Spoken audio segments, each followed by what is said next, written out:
that's a sun-grown one. It says at the very bottom.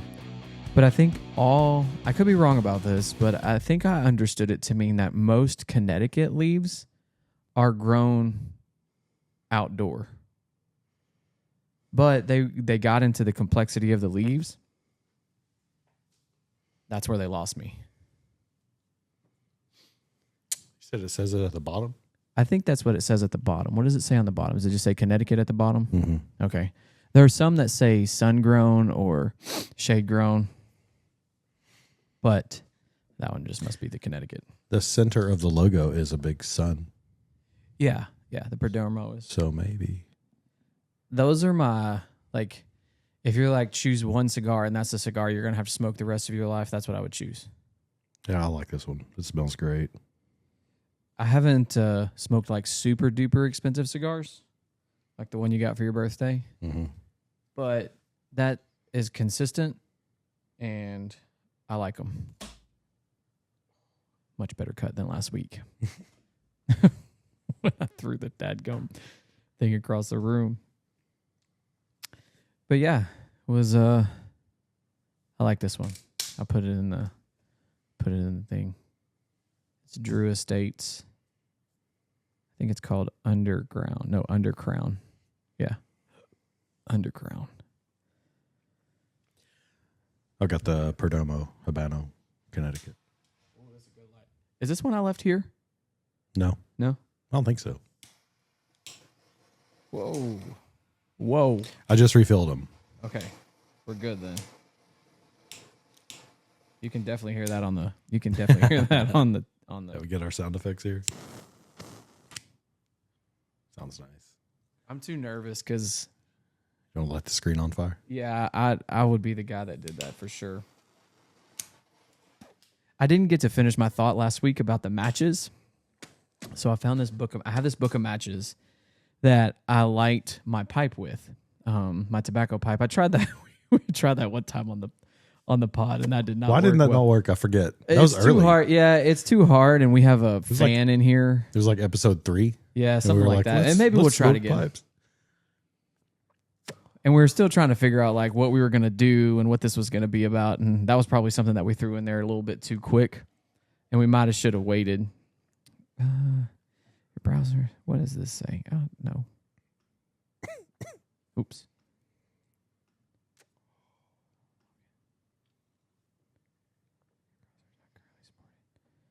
Please use a recommended browser. What does that mean?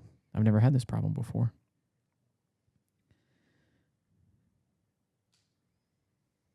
Do I need to update my Chromebook or what? Let's see.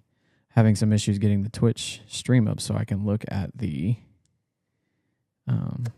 latest version of Chrome, which is what I should have. But anyways, I have this matchbook that I like, and I tried to light a pipe with it the other day, and it worked fantastic. Mm-hmm. The only problem is I think I like to smoke a cigar from the outer end. And a lot of times if you light them with a match or a soft light, it just goes into the center because you have to puff on it. Mm-hmm. And so I don't really like that because I don't feel like it burns it evenly.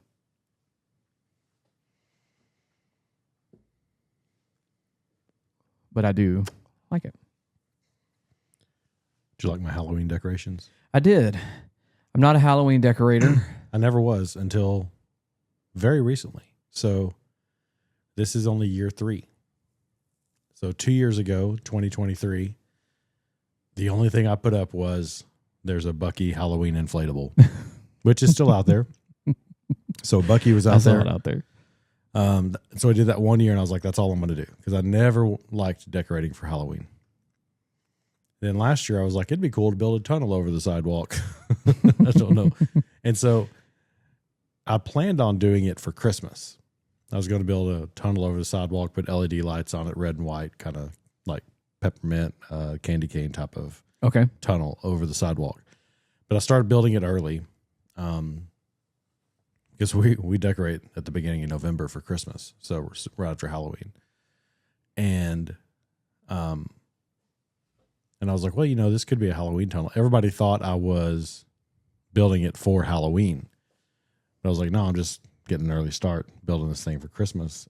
And so I was like, well, I could make these LED lights orange or purple or something and make it for Halloween. And then I could put some cobwebs on it and hang some spiders off of it. And I don't know what happened to me.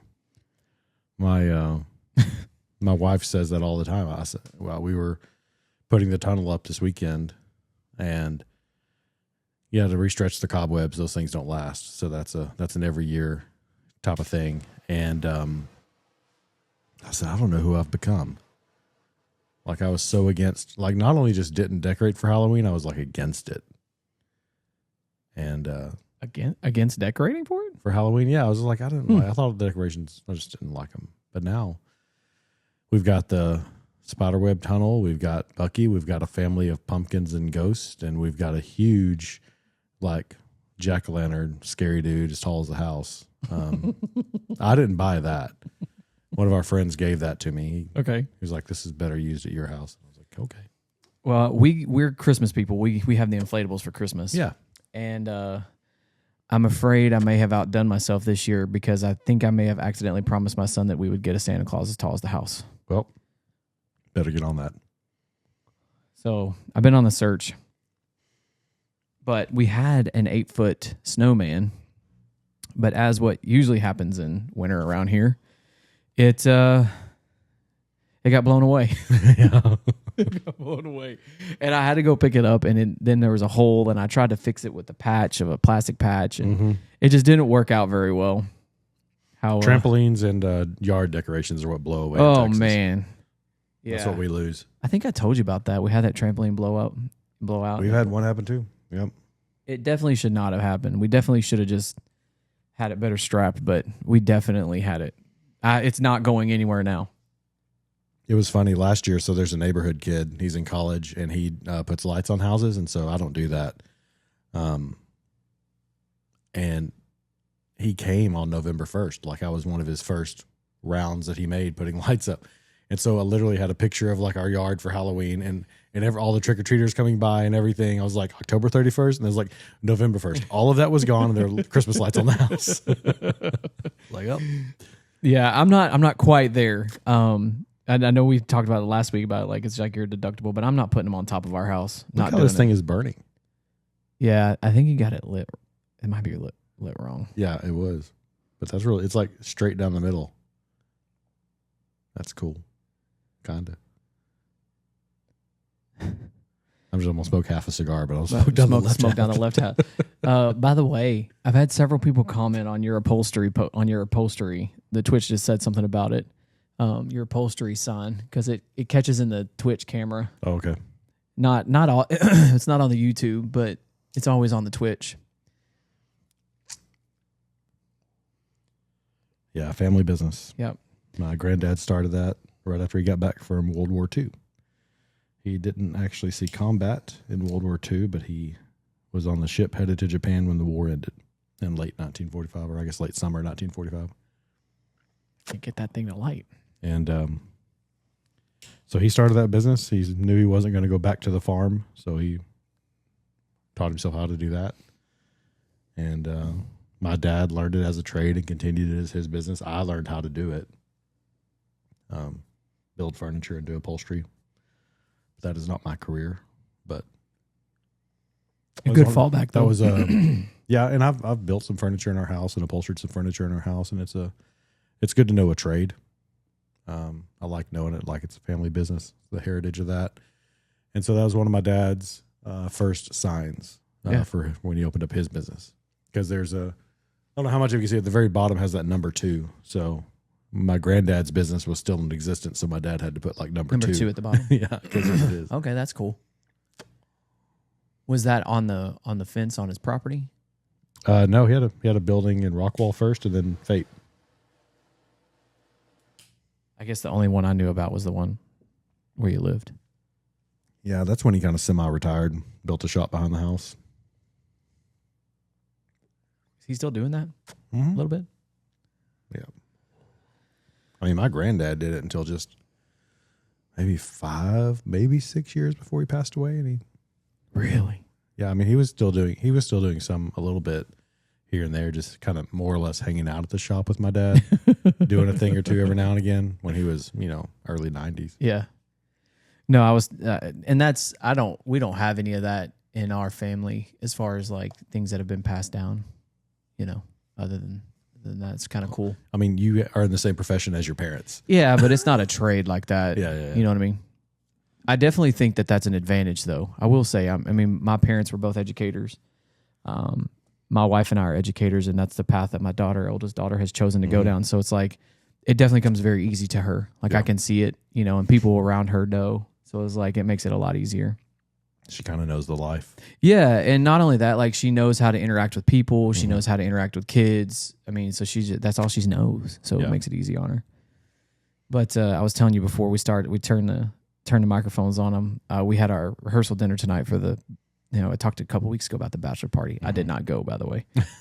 I'm just too old for that. And I know my brother-in-law says I'm not, but I'm too old for that. But this is the first like actual, besides our wedding, which was 20 plus years ago. Okay. This is the first like actual big wedding I've been a part of. And it's kind of fun. Like I'm not the one having to stress about it. I'm not the one having to plan everything or pay for everything, but I'm enjoying it. It's a great experience. I'm going to have a great time on Friday. I was going to say, yeah. Of the wedding.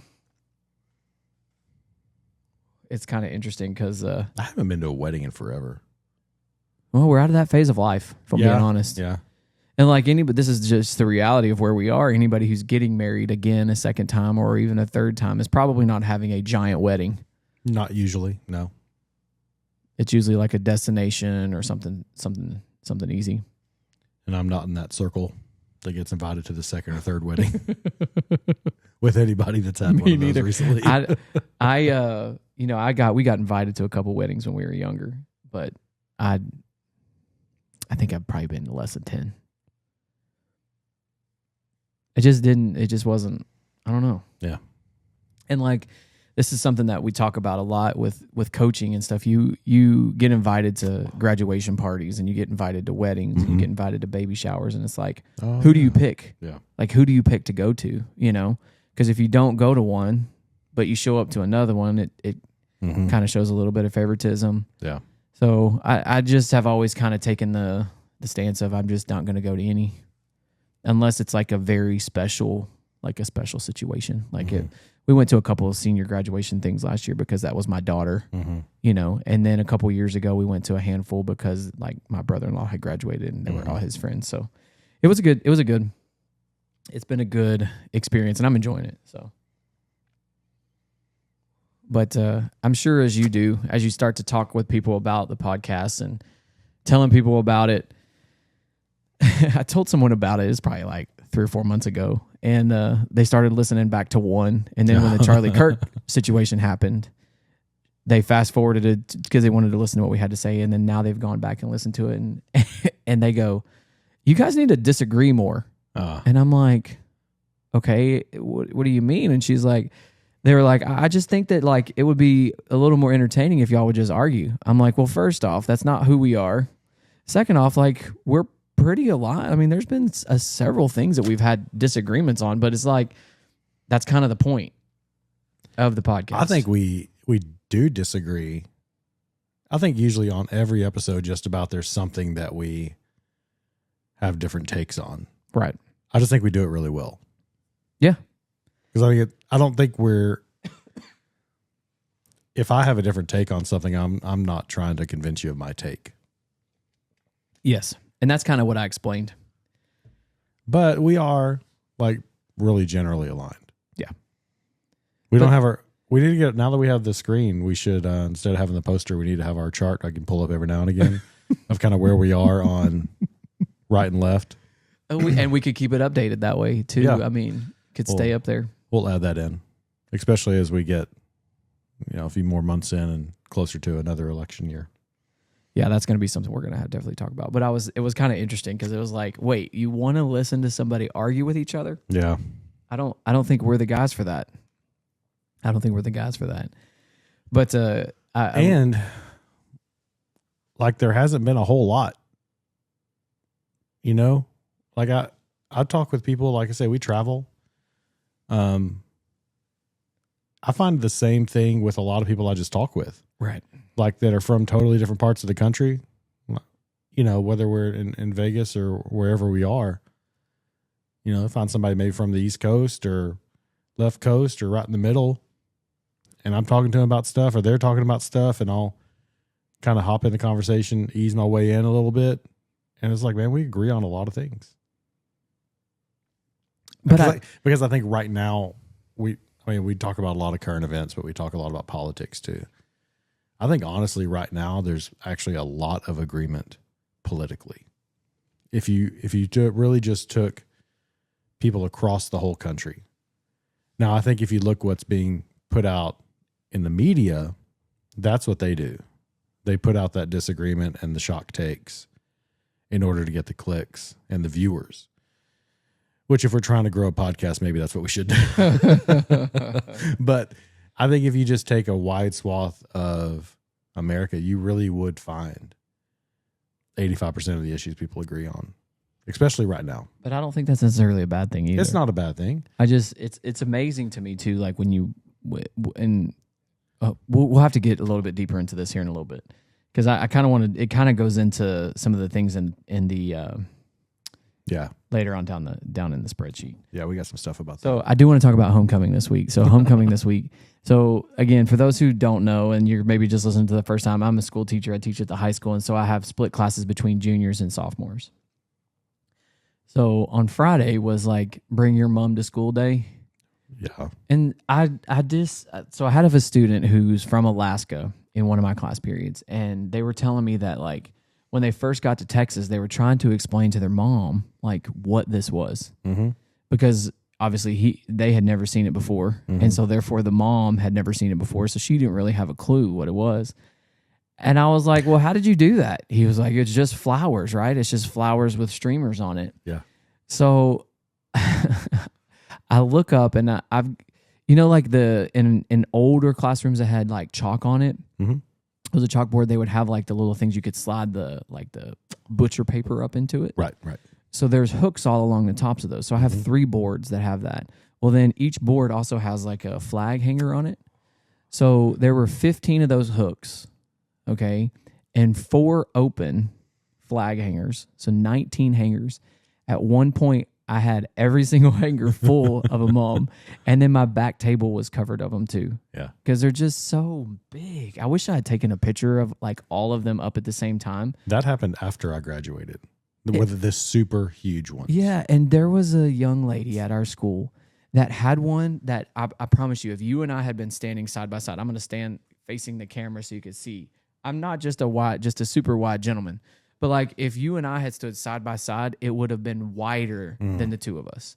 That thing had to weigh 80 pounds. It had to have.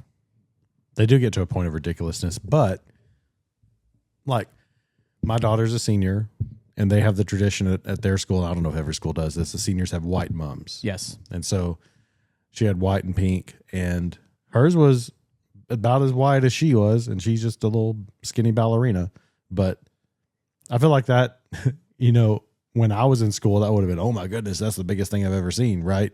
For mums. But now that's like the reasonable size. Yes. Especially for seniors. As wide as a human. Yes. That's considered reasonable. And I don't understand it. Yeah. I actually really do not like them because they're just Friday is of homecoming. You're not getting anything done. You're not getting anything done because it's just a complete distraction. Yep. And so, but like some of the things that are coming now that I've kind of been like, hey, I hate those things. So we've now are through the first 9 weeks. Okay. And cell phones have been great. I've only taken up one this entire 9 weeks. I think overall, I would be willing to bet we've taken up less than 100, which is shocking to me. I really thought there was going to be a ton of pushback. In fact, I was talking to a person who is an administrator who left a high school because they went down to an intermediate level. And they were like, yeah, I really thought that was going to be a battle that everybody was going to have to fight. And it really isn't. Yeah. And it was kind of shocking. So one of the things about that you've seen shift, and I'm sure you've seen this on social media, is they're now sharing a Google Doc. Have you seen this? Uh-uh. So The kids share a Google Doc because they all have Google accounts, and then they just type to each other in the Google Doc. So it's like AOL. Yeah. It's like the AOL chat groups. So the school squashed that, but now How?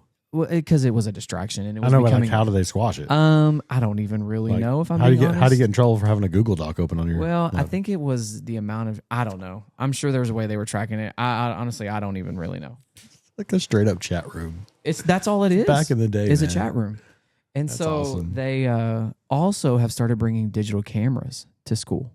So like the little, not the Polaroid ones, but like the Sony Yeah. that has a little screen on it.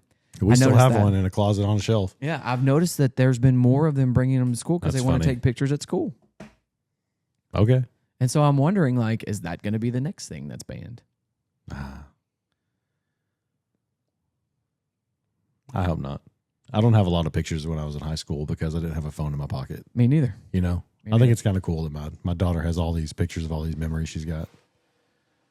I agree with that. But yeah, that's the only positive thing of it. Yeah, we had senior night Friday night. So I saw the picture. as you have gone through these things last year, I'm getting to go through them this year. So for the first time, but I was excited. Like my daughter and my wife, as we were getting close to our name being called and walk across the field, which if you don't know what senior night is, basically if you are a student and you're involved in anything that happens on a Friday night, so football, band, drill, cheer, TV crew, I probably left out a group, trainers, managers, everybody. Anything in a fall activity. For those like of, well, for them, it was just if you're at a football game. It wasn't like other fall sports. That is a heck of a flame on that sucker. Look at that. Woo! Gotcha. Caught me on fire almost. Yeah. Sorry. That was a rookie mistake. You come with your parents, you walk across the field, and they announce your name and what you do, and you know things like that. So we did that, and as they're getting close, they started getting a little teary eyed, and like I may get that way later on. I'm sure I will. She's my first kid's graduating, but I was just proud. Like, man, my kid does this thing. You know, she's been in dance since she was 3 years old. You know, and it was just like, this is cool. Like, she's a senior now, and she's getting to walk across the field, and like. I was like, all the pictures. I took a million pictures, of course. Every single one of them, I got the biggest smile on my face. Right, Like I'm just happy. Like, you know. Okay, I want to talk about. Well, I'm gonna say I saw the picture of you, and it's like it's your daughter, and then you and your wife, and you're in your suit, and I was like, man, he looks like an accountant. And I looked at my wife, and she was like, well, I mean, he is, so I guess he fits the bill. That tracks. I wanted to look sharp. Actually, you looked nice. Actually, in full disclosure, my oldest daughter, we have 6 kids. We've said that before on the podcast. She is very much a type A. She is a little mama herself. You know, she's very helpful. We love all of that. But she is type A, and she knows exactly how she wants things, and she told everyone what to wear. Okay. So Even the grandparents? I don't think so. Okay. She might have. I don't know. I know she had one rule. She was wearing a white dress, so nobody else could wear white. Okay. That's fair. But yeah, I wore what I was told. I think. And, you know, it's not exactly cooling down here in Texas just yet. No, it is not. But thankfully, by the time we walked, the sun had gone down. Okay, so it wasn't terrible. But we got there like at 6. We started lining up on the track at 6 o'clock, and we started walking at 7. So for an hour, I'm just standing there, but it wasn't bad. I don't understand this. We're going deep on this, but like growing up, like I grew up, I don't want to say on a ranch because it wasn't that big, but I grew up working cows and hauling hay and things like that. And it would always surprise me how I would be cooler if I was wearing a long sleeve shirt. Yeah. Like now when I work out in the yard, I'm like, you know, basketball shorts and a t-shirt and a dry fit or whatever, I'm burning up. But when I would go do that, and so it was crazy. I was standing on that track and everybody's like, aren't you burning up? I'm like, you know, it's really not. I was in a long sleeve shirt and a suit jacket. I was like, it's all right. So then It wasn't horrible. There goes back your theory from last week of like New Orleans and wearing those suit coats. That's true. We talked about that. We did. I don't know. Somebody who knows biology or physics or something can explain why you're not I think that would be anatomy, wouldn't it? some. Anatomy. I'm not a scientist. This is not a science podcast. It's not a science podcast. That's we should another tell thing. maybe Fetterman's worried he'll be hot. Maybe. Say, Fetterman, I did it. But he wears a hoodie. Does wear a hoodie. He wears a hoodie. Yeah. So maybe that's what his shtick is. Yeah. That's the other thing I was telling about. Like when somebody asks, like, okay, well, what kind of podcast is it? Like Cigar Politico. So y'all only talk politics? Well, no, not really. Yeah. Like, well, what do you talk about? Not weather. We're not weather. It's not a weather podcast. We learned last week we're also not a tool podcast. We're not an anatomy and physiology podcast. I dropped my... Oh, no. No. It's great. It's good. But I was on a tall ladder and at the very top doing some stuff, and I dropped that Makita and it hit the concrete, the sidewalk, and I was like, because I was putting up the Halloween tunnel. And I was like, man, that would be like karma, would it not? Like we just talked about this thing on the podcast. I've had it for 16 years, and then it dies that week, but I was still going strong. So the the Twitch says, as a resident member of a certain boy club, it don't matter. I'm gonna sweat if it's over 60 degrees. Me too. Yeah, I don't know why I sweating wasn't too, man. I'll sweat, and we talked about this before we started recording too. Like my AC's still out, and something about a part has to be ordered. I don't know. Squirrel cage is out. I didn't know why we have a squirrel up in the attic, but whatever. Okay. And so they're trying to fix it, but it's been better in our house, honestly, because I guess we're getting used to it. But what I was going to tell you before we kind of went down that rabbit hole, I only got weepy-eyed twice. Okay. Out of all the things, which two? So events? The senior night thing didn't bother me.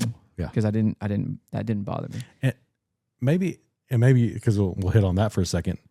It doesn't feel super real yet. Yeah.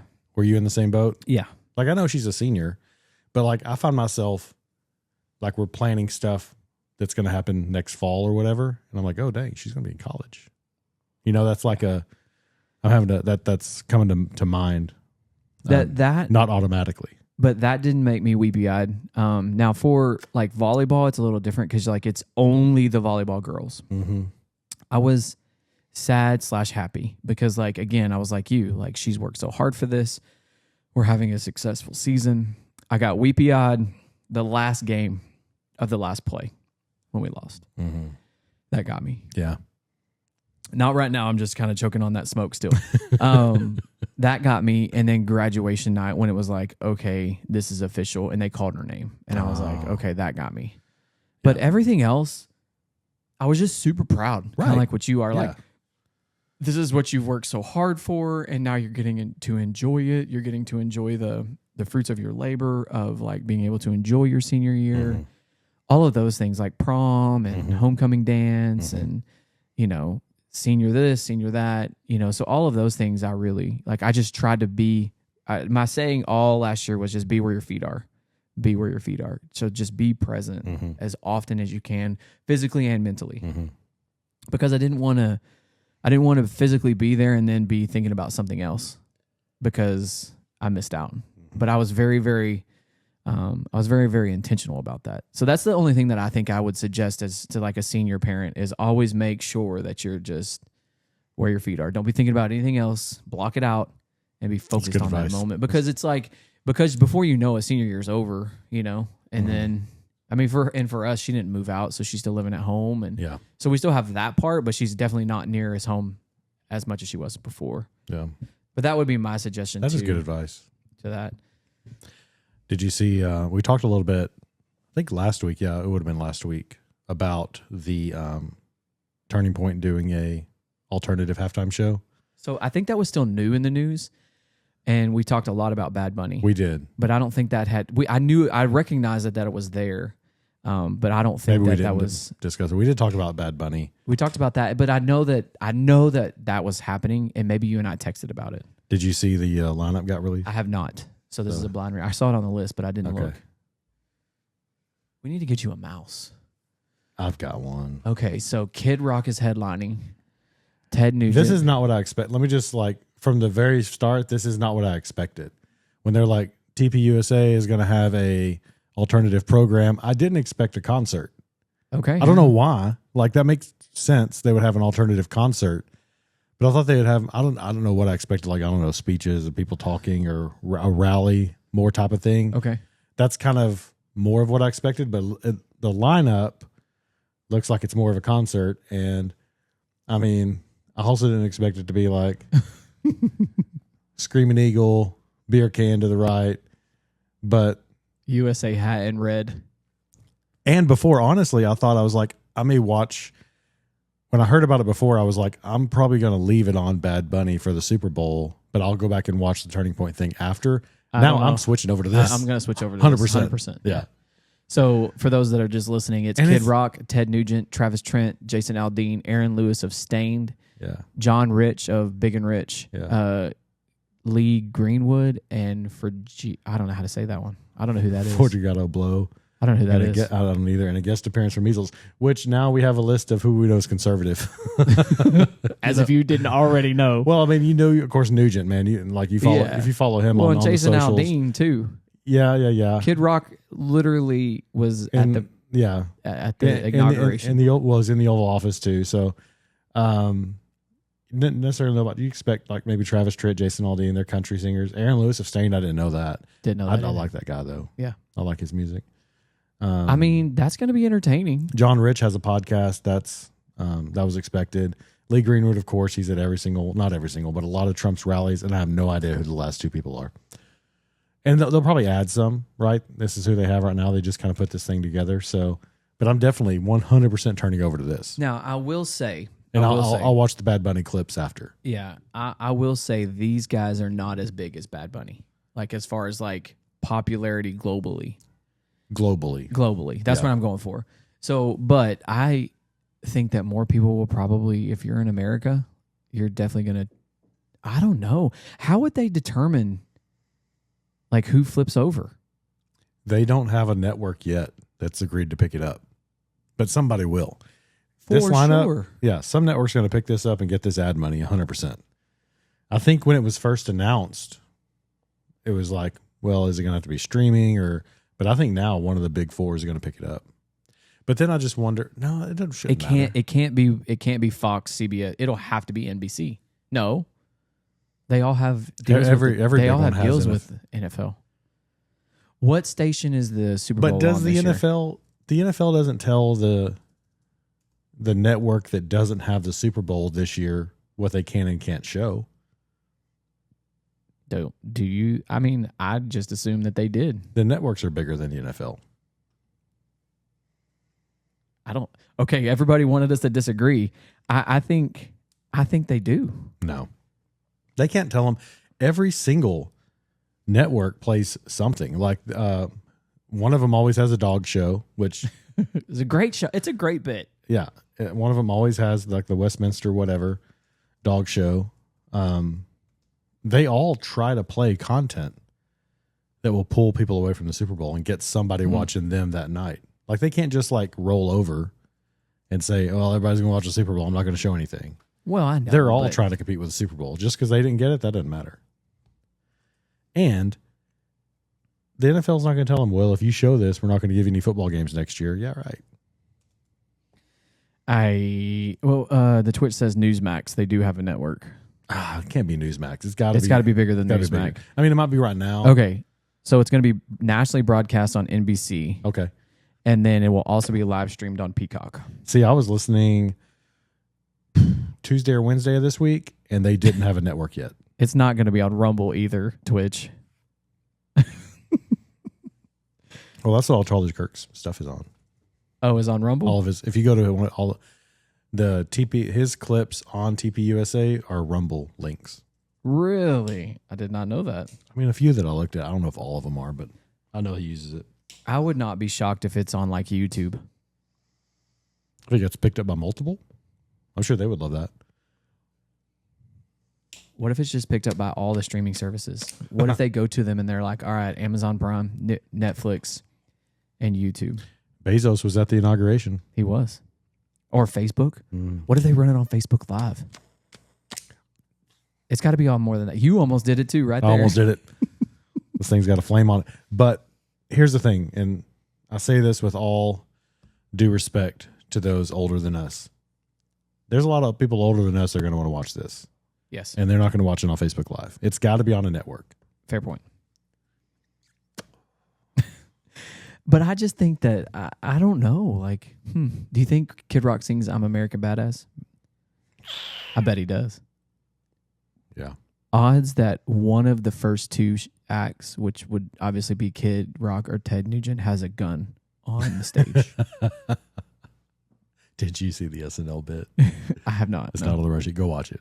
Okay. They Tina Fey and Amy Poehler came back, and so Tina Fey is Kristi Noem, and she's holding a gun. Which I'm like, y'all, SNL, like you guys have got guns. Like you're going to show up on an SNL skit with basically an AR. Yeah, I mean, like wow, yeah, things are changing. Did you see they added what's his face? He's been a Rogan guy. What's his name? He's the black guy, and he's a guy that does the bit about rocks. Oh gosh, You're losing me. I can't think about it. Is the Twitch says as long as Alec Baldwin is not their prop man. Still surprised he got away with that. Yeah, that is kind of crazy that he got that, but I'm not shocked. I'm not shocked by this. I thought they maybe would have been able to draw another big name, like they may more current big name. I think they may still be able to do it. Wouldn't it be awesome if they were like getting Post Malone or get Posty up there? I don't think he would do it just because of the backlash that he would see. I don't know, but that would be pretty cool. Kid Rock can pull some names. Yeah, so it's a great list. Yeah, I think it'll be a good show. So at your Super Bowl party, okay, so we're now October the 12th. Are you telling everybody, all right, guys, if you want to watch Bad Bunny, you have to go in there. If you want to watch this one, we're going to have it in here? I don't know that I'll do that. Well, we usually have it on a couple of the TVs here. So like the one in the house will probably just stay on the Super Bowl. But out here in the garage with the big TV, we're switching over. With the big TV and the big sound system, we're going with Ba Da Ba, Kid Rock. My name is Kid. My name is. I know for a fact. I have a good sound system out here. I might upgrade it just for this. You do have a nice sound system out here. I might just upgrade it. I've got good subs, but do you have LED lights that go with the sound? Yeah. Oh man. Maybe we might have to. I might have to come over for that. Yeah, everybody's invited. And because it's like first week in February, it could be 65 degrees outside and not, or it could be 20. You know, it could be 20 or it could be 60. But if it's 60, we pull the doors up and then we get to include the driveway with the garage activities. And you have 2 TVs now, so makes it even better. Maybe you need to get a third one right here. Okay. Yeah, that would work. When you leave, be sure and tell my wife. Hey, I need a third TV. Yeah. Why would she argue that? I don't know. She argues a lot. Maybe she should be on the podcast. We'll get some arguing. I did not expect you to. She say doesn't that. listen. Neither does my wife. I don't know. So I was telling somebody tonight about it, and my wife was like, "Yeah, he does that," and I was like, "Yeah, ask her how many times she's listened." She was like, "Not once." Yeah, She sometimes listens to the Twitch. She did say something the other day, and because she had listened to one, so it's not like she never listens, but she does not listen often. But I was listening to John Christ's podcast the other day, and he was talking about he's got a fiance, and he's like, I can't run a joke by her because like she's so used to him and his banter. She doesn't think it's funny. She doesn't think it's funny, and then Right. it ruins it for him as a comedian. He's like, I can't do that because it's been ruined for me. So it's like he can't run any jokes by her. So By the way, I just got a text. Is she on the Twitch? Yeah, see, she's listening right now. Oh my God. She does listen to the Twitch. I will say she does listen to the Twitch. Okay. But she doesn't go back and re-listen to it later. Man, you're in trouble. I'm not in trouble. That's another thing. Can I just tell you? Like, I have a buddy at school. I packed my son's baseball pants, and I grabbed the wrong pair of pants. Like, it just happens. He's a little guy. He has different kinds of pants. So I grabbed the wrong pair of pants, and she's like, "Hey, I have to run to the house." But she was like, I was on the bench, and she was trying to like get my attention. Mm-hmm. And so he was like, "Oh no, you're in trouble." I was like, "I'm not in trouble for that. Like, I promise you, I'm not in trouble." Well, he gave me grief about that all week. He was like, "I bet you're lying."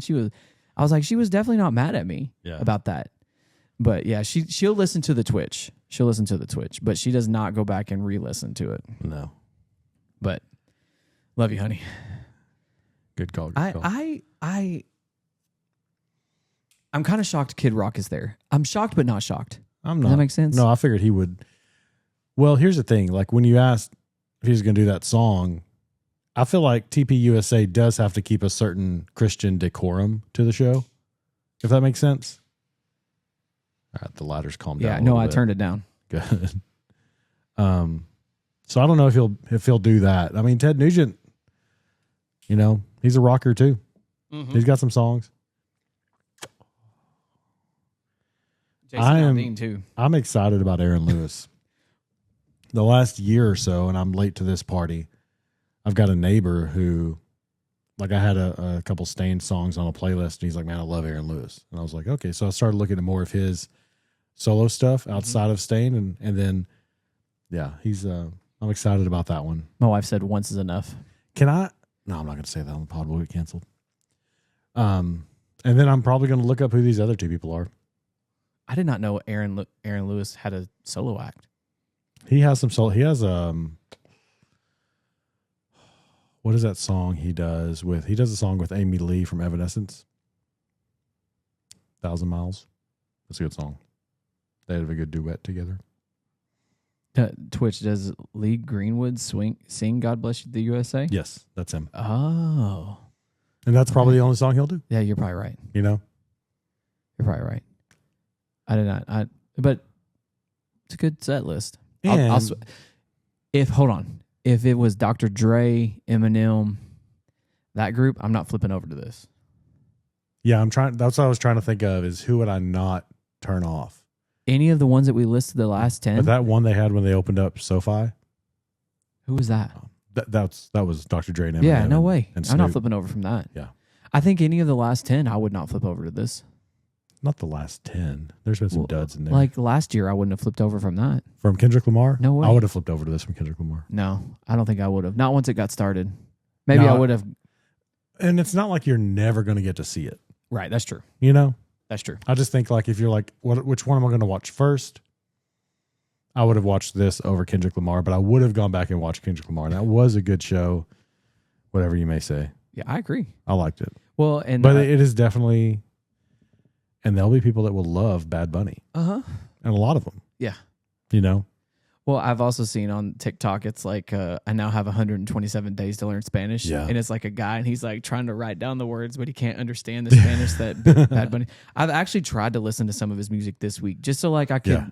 Like I do that all the time. Like if I don't know who's coming up, it's a or good something beat, like but that, I've got no idea what he's saying. no clue. The only thing that it's a bit hypocritical because he's like, I'm not going to tour in the U.S. anymore because I don't want any of my concert goers to get picked up by ICE. So he made that kind of like little petty political statement. But then the Super Bowl called and he's like, yeah, I'll do it.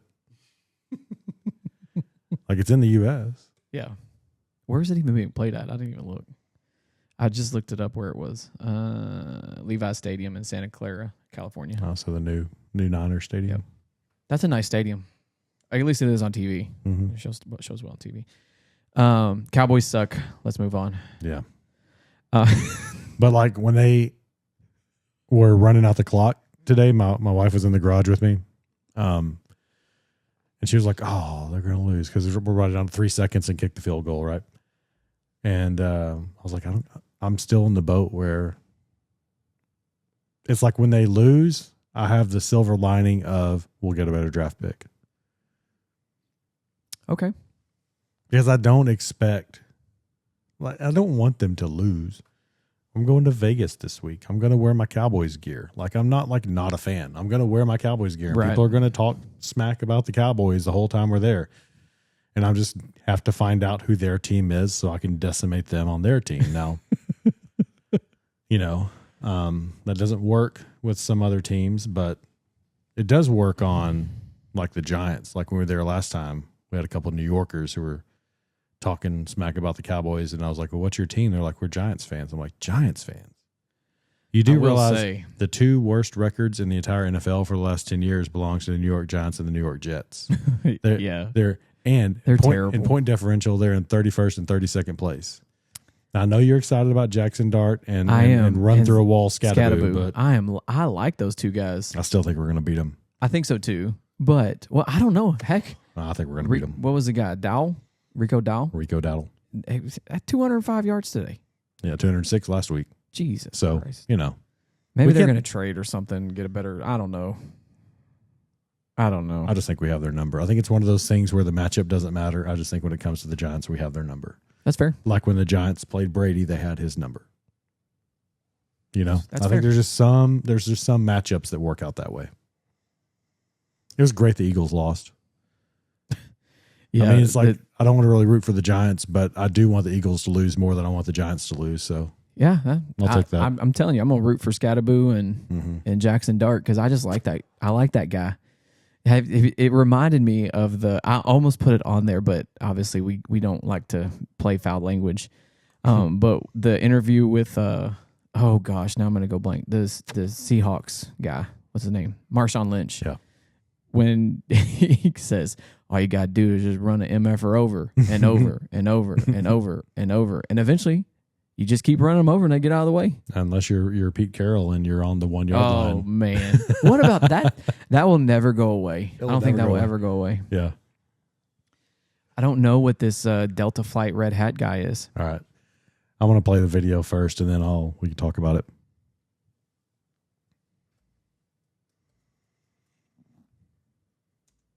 So right now, I've been asked to step off the plane because of my hat.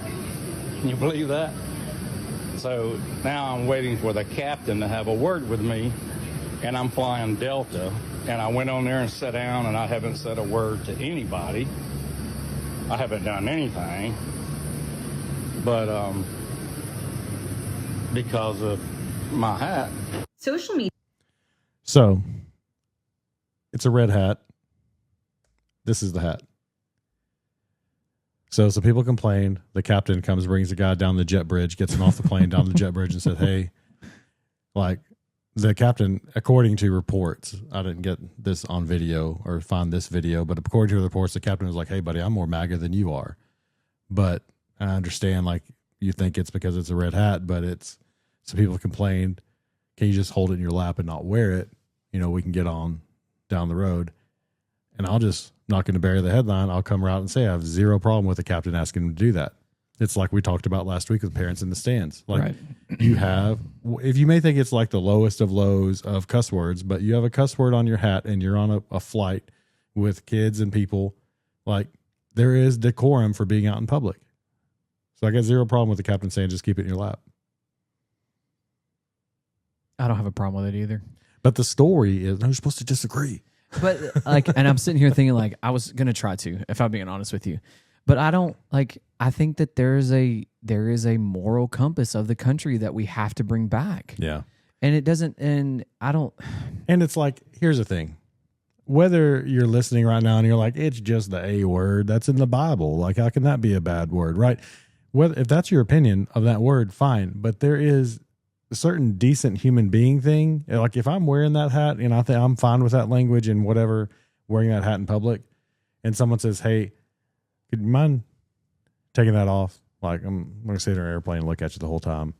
I'm going to say absolutely. Like there's just a certain decorum of being a person where you're going to have deference to the other person and be okay with not getting to wear your funny hat. He's like, people were, and there's another video of him saying people want to take pictures with him. I'm sure there were. It's a swipe at Biden. That was his bill, the Build Back Better Act, right? So, and I get it. Like, I understand. I get the concept of the hat. I agree with the concept of the hat politically. But if I'm wearing that hat and somebody says, hey, I want you to take that hat off, I'm taking the hat off. Like, it's just, well, I'm definitely not going to miss a flight for it. yeah. And well, there's just decency, right? Like, I'm right. I'm not going to like, that's not my hill to die on. And that's what I think. Like, there's so many things these days. Like, people are making every little thing their hill to die on. Like, you can't tell me what to do. You can't tell me how to talk. Like, that's dumb.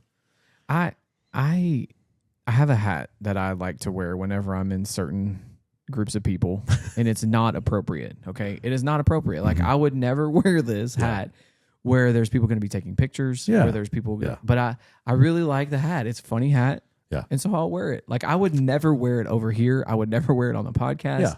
I wear it in private, and it's a funny hat. Right. And so it's like, I have hats like that.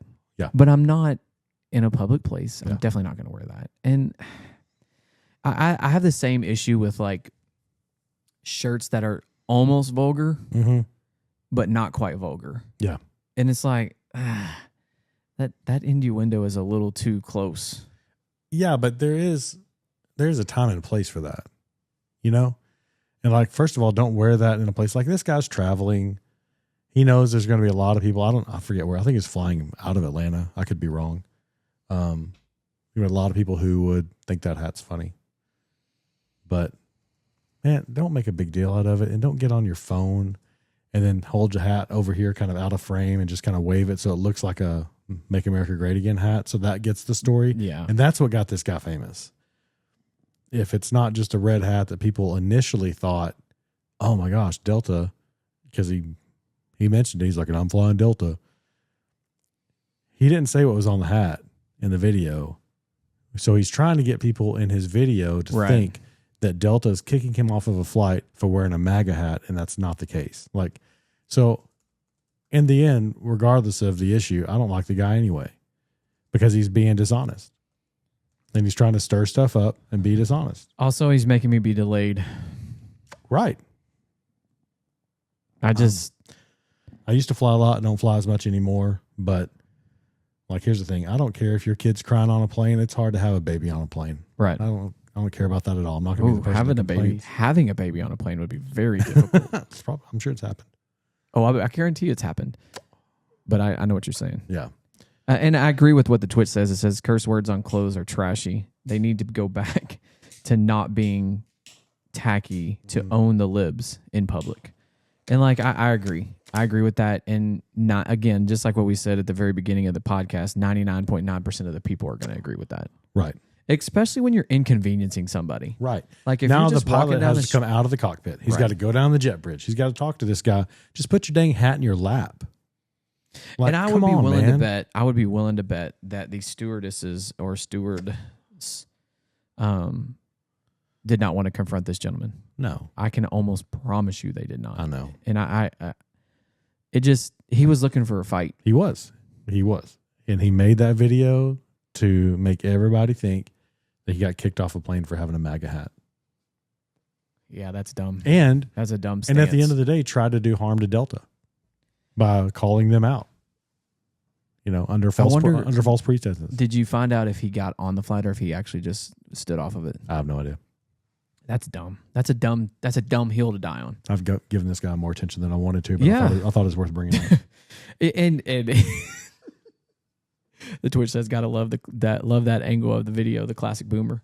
Oh yeah, where it's like right in your face because it's not. They don't know how to hold it. I know, far away from you. I'm sure his Facebook profile photo looks the exact same. It's like, I saw a guy, a dad that I went to school with his son the other day. He just got on Facebook, and it comes with people you may know, and it's like low angle right there. It's like the bottom half of his profile photo is like beard. It's just like it's because they were sitting there and they were looking at their phone, but they have to hold it so far away. I don't know. You can't see this. Like they have to hold it way out here because they can't see. Man, that's the second time we've had a jab at older people on this pod. We gotta.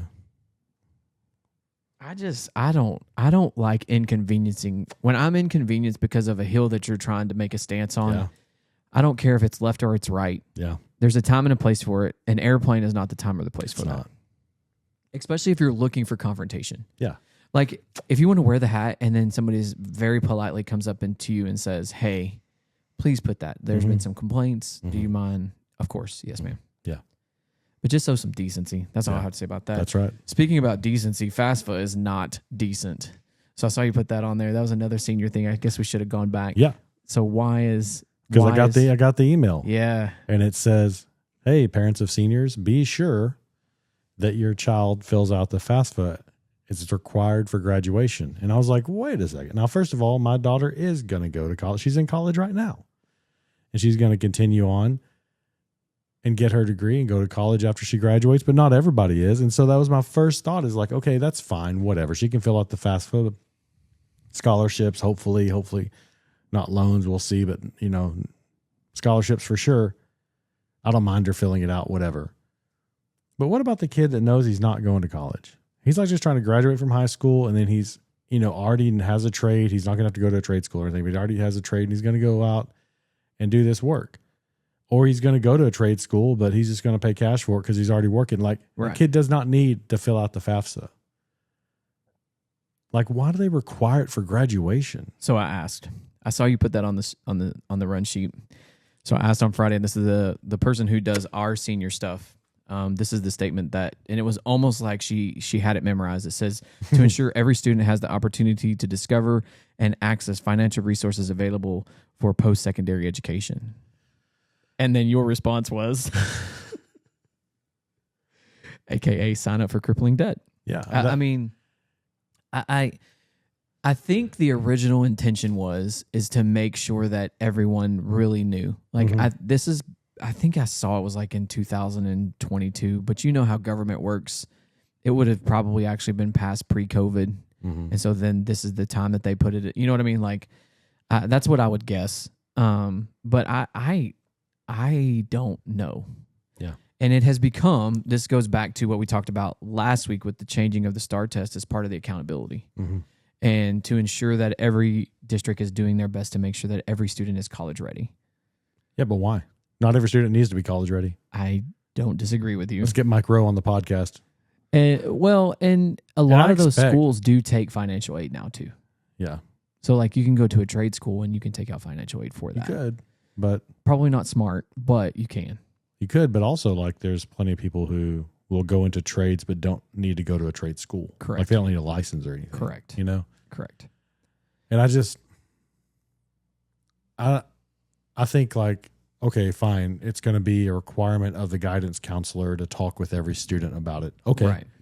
But like saying, hey, you got to do this or you're not getting your diploma. You did all the 13 years worth of school, kindergarten through senior year, but you got to go sign up for this free application for federal student aid, which opens the door for you to get student loans, or you're not going to graduate. So we fall in that middle class segment, right? Where I've never filled one out except for my own back in the day.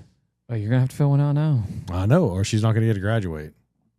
I mean, she's supposed to graduate with her high school diploma and her associates whenever she walks in a few months. But if we don't fill out that FAFSA, ain't going to happen. Ridiculous. But I was telling I've lodged my complaint. You have? For No. real?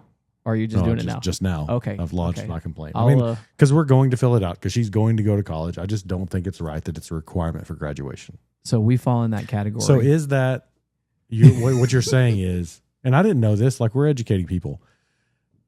First of all, we should probably define the FAFSA. It is the free application for federal student aid. Correct. It's you have to fill it out to get scholarships, and also it opens the door for you to get student loans. So it's a law. It's not districts making that decision. Correct. Okay. That came from the state I level. feel a little bit better about it now. No, you don't. No, not a lot better about it.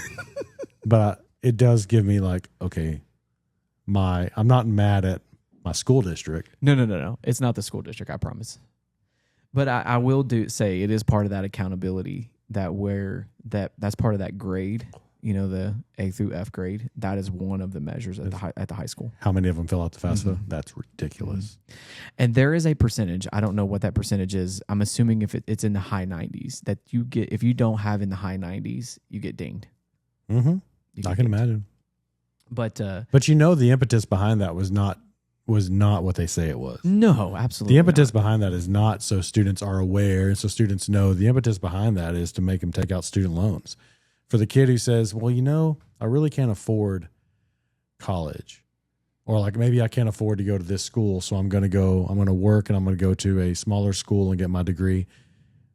That kid is now empowered to say, I can go to any school I want to. Correct. If I can get in, it doesn't matter how expensive it is. Correct. I was talking about this at the soccer game this past week, and like, I'm not knocking this, but there's a certain, like, it begs the question for people who go to really expensive schools and get loans to go to really expensive schools for a profession that doesn't require a degree from that really expensive school.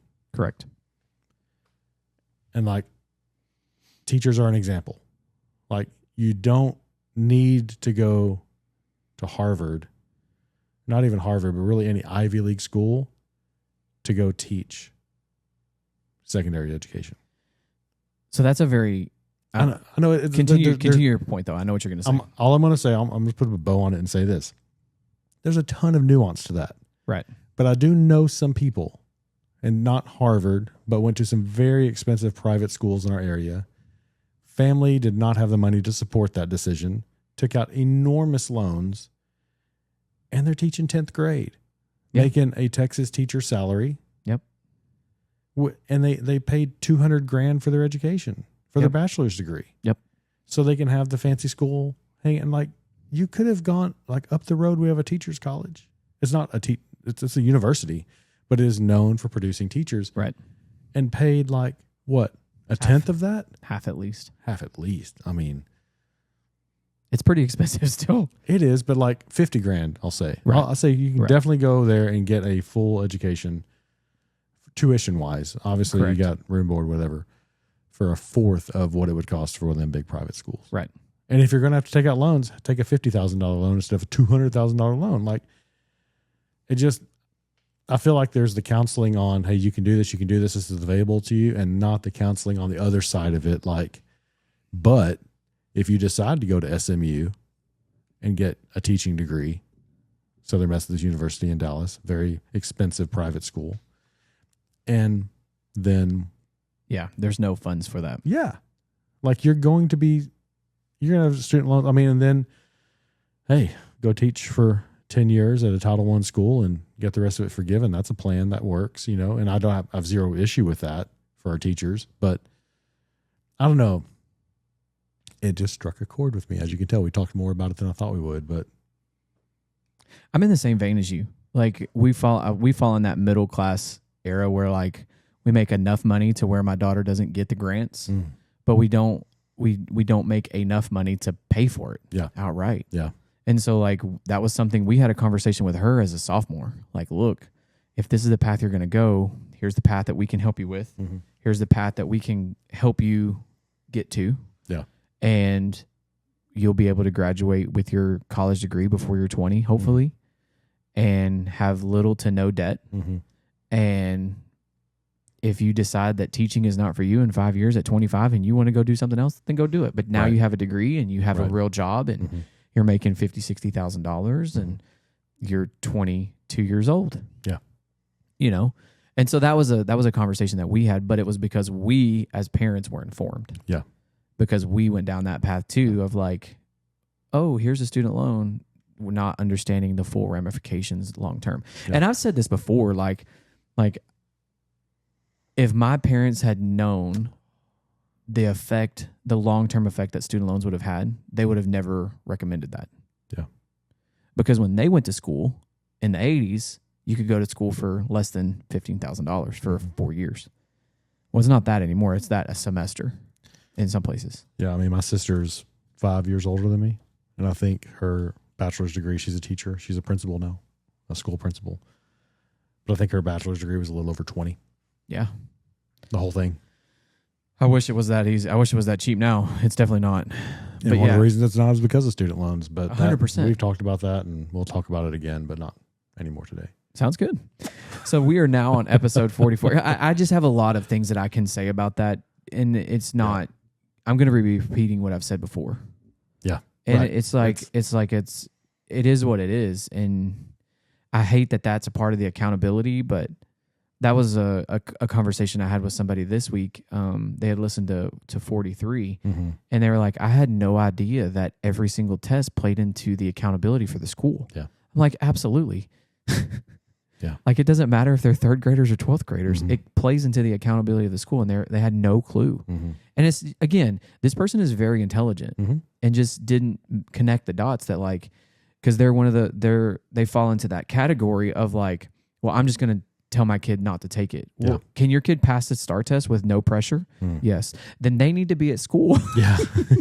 No. Like, don't make it a big deal at your home.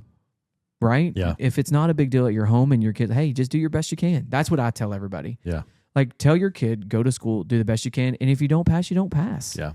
And if you do, great. Yeah. But like, not only now do we have the accountability of the school, but now you're taking money out of the teacher pocket because the teacher's accountability is attached to and the teachers are the teacher incentive allotment. Like my wife did this week, are sitting in meetings with administrators going over scores. And, I'm not going to say like getting reamed for it, but like it's a intense subject. Right. It gets talked about. And so, like, if you are one of these people that, like, we don't believe in the STAR test and our kids staying home on the STAR test, no, please send them. Especially, please send them to take that test. Just don't make it a big deal. Yeah. Because, like, I at least when I taught middle school, and then now that I'm teaching high school and I have a test to give, like, my kids are prepared. Mm-hmm. Like, if you're a teacher and you've done your job, then they're going to be prepared for that exam. A lot of times the pressure comes externally. Mm-hmm. From the parents, from the community. And I think that the 2 districts that I've worked for, well, the 3, in Roy City, it falls into this category. They do a great job of, on the days of the exams, it's pretty calm. Mm-hmm. It's pretty calm. And so they try their best to make sure. Now, I'm not saying there's not an outlier here or there. You've had a bad experience, then I'm sorry that you had that. But, like, most of the time, it's a pretty calm environment. The kids get to, whatever. But that's another conversation for another day. We are now on episode 44. And last week we had our Bushisms. We did. George W. Bush, by the way. Yeah, George W. Bush. Because he's the 43rd president, and that was episode 43. So, okay. One of my students who listens to the podcast did not know that H.W. Bush and George W. Bush were 2 different people. Okay. So, hey, we're teaching something here. Teaching. HW is the first. He's the first. He's and the dad. W is the second. So we do have 2 clips. We're going to play. The first one is the not funny one. And then the second one is the funny one. And these are just monumental. Like, what we tried to find is based on the episode number we were on. So this is 44. So President 44 is President Obama. We tried to find maybe a monumental speech that they made. So last week for W. Bush was standing on the pile of rubble at Ground Zero. Monumental speech that a lot of people have seen. And then also some funny stuff. So monumental speeches first.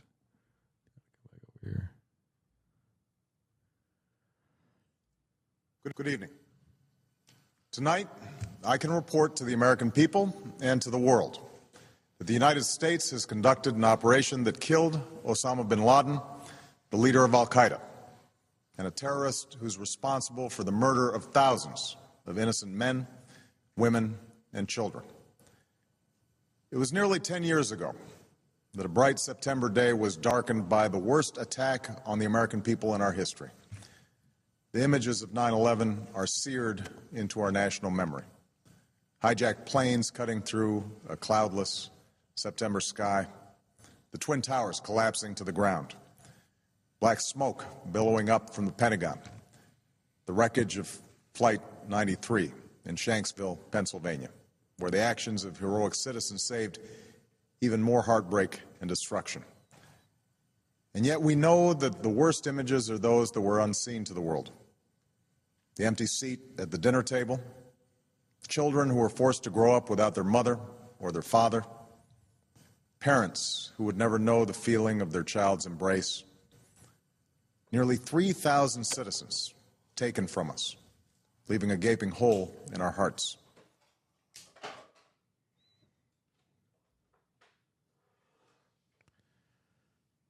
Go ahead. I got to plug in my computer. All right.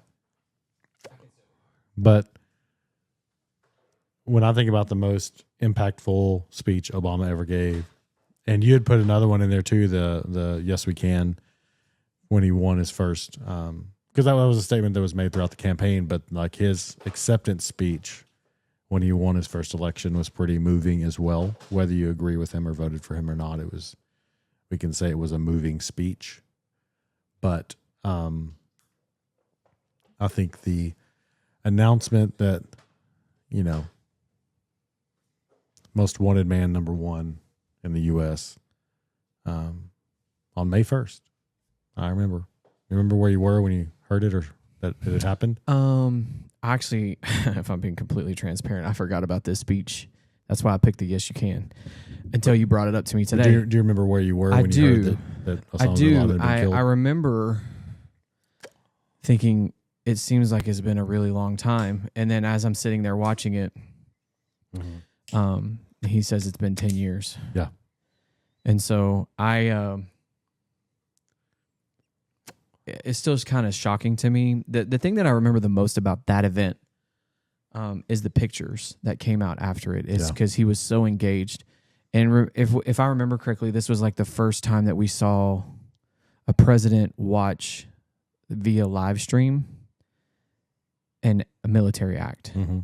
You know what I'm talking about? Mm-hmm. Like in the operation room or situation room, it's him and Hillary's there. There in his blazer, and he's kind of sitting back, like watching what's going on. And back then, when Biden was engaged, like actually with it, yes, you know. And so, like, that's kind of the thing that I brought back from. That was kind of the thing that I remember the most. Mm-hmm.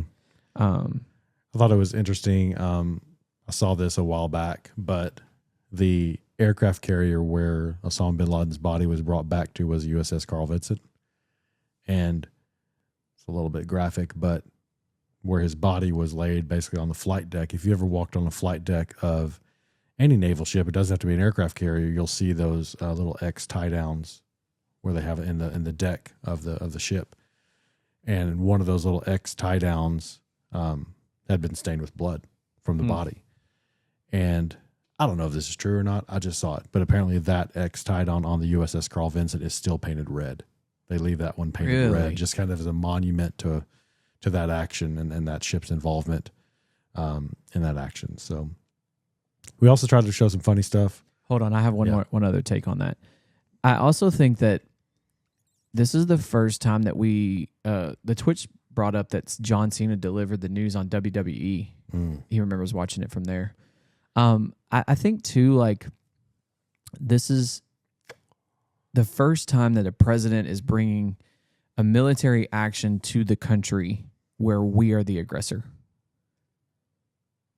I don't recall where we're the ones that took out that person, and it's instant. Like, we know it's an instant news headline. Okay, does that make sense? Yeah, I got you. Like, obviously, we knew about all the stuff that happened in Vietnam. Yeah. But what I'm trying to say is like now, like, think about a couple weeks ago, or I guess it's been almost a month and a half now with Iran. Like, we knew about that instantly. And this was the first time that we see this. Yeah. And I think that's too, like, when you're looking back at Obama's speeches, it's kind of hard to find a bad one. If I'm being honest, like finding the gaffes, like the gaffes are not near as funny as what we watched last week. But I think too, like, he was such a polar opposite of George W. Bush. And like, I can remember, because I grew up in a pretty conservative home in Northeast Texas, right? And so watching someone like Obama, because again, he became president in 2008 for the first time.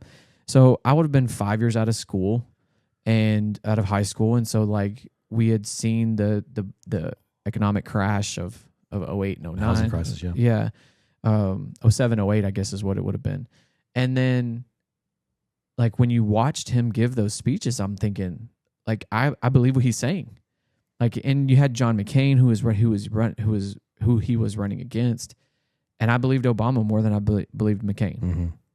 Now, I will say too, this is the first election that I would have gotten to vote in, but we had just moved and I couldn't get my registration done, so I didn't get to vote. I don't know that I would have voted for Obama just because of my, I was everything else, but he definitely was believable. Yes. And I could definitely understand why, especially young people, would vote for him. 100%. Yeah. 100%. And I think that he was a good president. I think that there were things that he did that I didn't necessarily agree with from a policy perspective now, historically speaking. Right. But, I mean, I think he was good for the country in the moments that he had. Compared to McCain. 100%. Like, and we talked about this in George W. Bush's book, Decision Points, how he talks about whenever the campaigns were still going on before the election, and W brought Obama and McCain into the cabinet room and said, hey, I'm about to be gone in January. This is going to be your mess to deal with, the housing crisis. So I'm going to start briefing you so you know what's going on. And he talks about in his book how Obama was engaged. Yes. And how McCain, his attitude was almost like he was frustrated that he had to be there. Yes. Frustrated that if he win, he would be taking over in a national crisis, which, yes, that stinks. You don't want your first 100 days to be trying to fix a crisis in the country. But I have this theory, and Biden shot my theory out of the water, but I have this theory that over time we have gotten the president that we needed for that time. And I feel like and we've talked about the financial crisis a lot, and I have a different take than a lot of conservative people, but I also spend a lot of time auditing banks. So I kind of have a different perspective on like bank bailouts and what happened with that. But I think that Obama was the right president to get us through that crisis. I can't agree with I'm not saying I agree with everything else he's done, but to get the country out of that crisis, I believe Obama was the right president to do that over President McCain. The same way I believe George W. Bush was the right president to get us out of 9/11. Agreed. Can you imagine, and I've said this before, can you imagine Al Gore standing on a pile of rubble? Al Gore, like the boringest guy in the world. No. Trying to fire the country up. No. He can't do it. So we got the right president we needed for that. Now, did Bush do everything else right? No. For that moment, was he the right president? Yes. For the housing crisis, was Obama the right president? In my opinion, yes. Well, and the Twitch says he had that cool factor that no other candidate that had appealed to the younger generations. And I think that's a younger person saying that because Bill Clinton had the same thing. Agreed. Well, Bill Clinton I don't know how old this person is, so I Bill don't Clinton know. played saxophone on Arsenio Hall. That's true. That was true. a huge. Yeah. And so, but that was the first because you have, H.W. Bush. No, H.W. Bush reminds you of Mitch McConnell. He's moving slow. He's not active, whatever. Yeah. And then Reagan's super old dude. Also, Carter kind of had and I wasn't alive during this time, so I'm only speaking from what I've seen. But Carter kind of had some energy to him from what I've seen. But then you get Bill Clinton, running against a turtle, basically, in H.W. Bush. And he wins that. And then in 96, you get Clinton running against Bob Dole. Again, another turtle from another super old white dude from the Republican Party. Same old. And of course, he beat him again and got both terms in the middle of a massive scandal. Right. That's how bad of a candidate Bob Dole was. I'll say it on both sides. Kamala Harris was a horrible candidate. Bob Dole, horrible candidate. Great service to his country. You could maybe argue that Hillary was a bad candidate for the moment. Yes. But great senator, Bob Dole. Long time, but And John McCain was good at his job. The guy who, yes, as a senator representing Arizona and the committees he was on, definitely a rhino in a lot of respects, gave a little more ground than you would really want him to. But, we didn't run very good candidates against some of those. But I would have rather had Romney over Obama in the second term. I like Mitt Romney. He's again definitely going to get called a rhino. Yeah. And definitely when Trump came along, being against Trump in 2016 and things like that, people are going to hate that about him. But in 2012, I liked Romney better than I liked Obama. This is where I think the modern election that we're going to have in 28, if they run out of Gavin Newsom against a J.D. Vance, you're going to have this same type of we'll have this same type of conversation. Yeah. Depending on where we are. Now, if I just think that Gavin Newsom's cool factor is too faked. Yes. For it to have his hair's getting greasier, by the way. For it to have enough impact. Do you see Justin Trudeau on Katy Perry's yacht? No. So they're a thing now. And so there's pictures of him kissing on, but it's Katy Perry's yacht. It's not his yacht. It's kind of funny. On my girlfriend's yacht. Whatever. I thought she was married we to. We haven't played the funny thing yet. I thought she was married to. What's his face? Apparently not anymore. Whoever you're about to say. He plays it. Russell Brand? No, Katy Perry. I thought she was married to Orlando Bloom. Orlando Bloom. I think they were. Oh, didn't know they got a divorce. We're definitely not the Keeping Up with Hollywood podcast either. We're not a Hollywood. We're podcast. not. We're not in the know. All right, let's play the funny stuff. Got the seal. Good afternoon, everybody. Aloha. I want to begin by thanking the people of Hawaii for their extraordinary hospitality.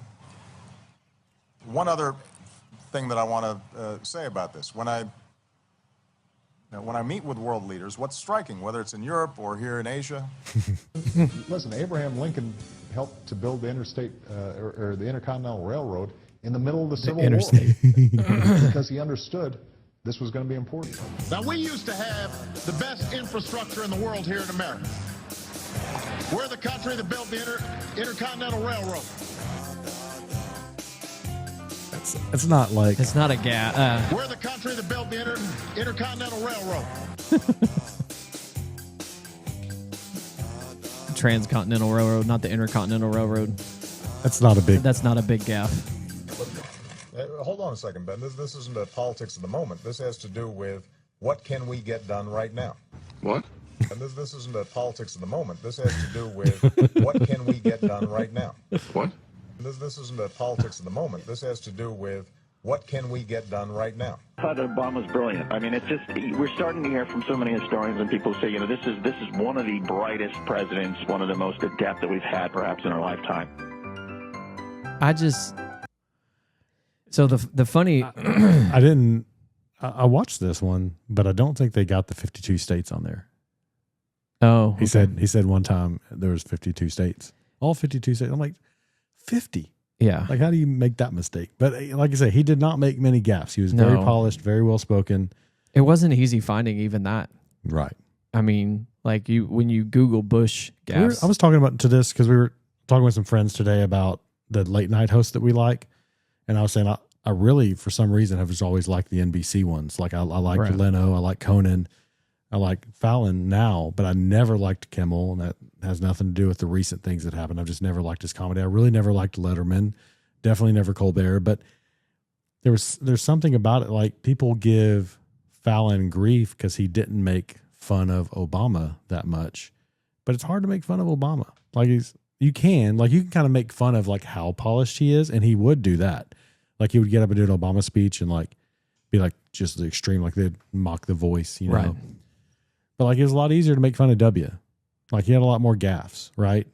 And so yeah, and it's- like Leno made fun of Bill Clinton, obviously, because of for his scandals and things like that, you know. And it's not a lot to make fun of Obama. He's very polished. as far as like speeches go, no. Like Yeah. in every single one, it was like the teleprompter messed up, Yeah. or like, and you could even see like he's trying to recover, and hopefully like I don't know how many teleprompters you've looked at, but like they move with you as you're giving a speech, and so like maybe it just got stuck. So he's just trying to, and even in his gaffes, he's still polished in his gaffes. Yep.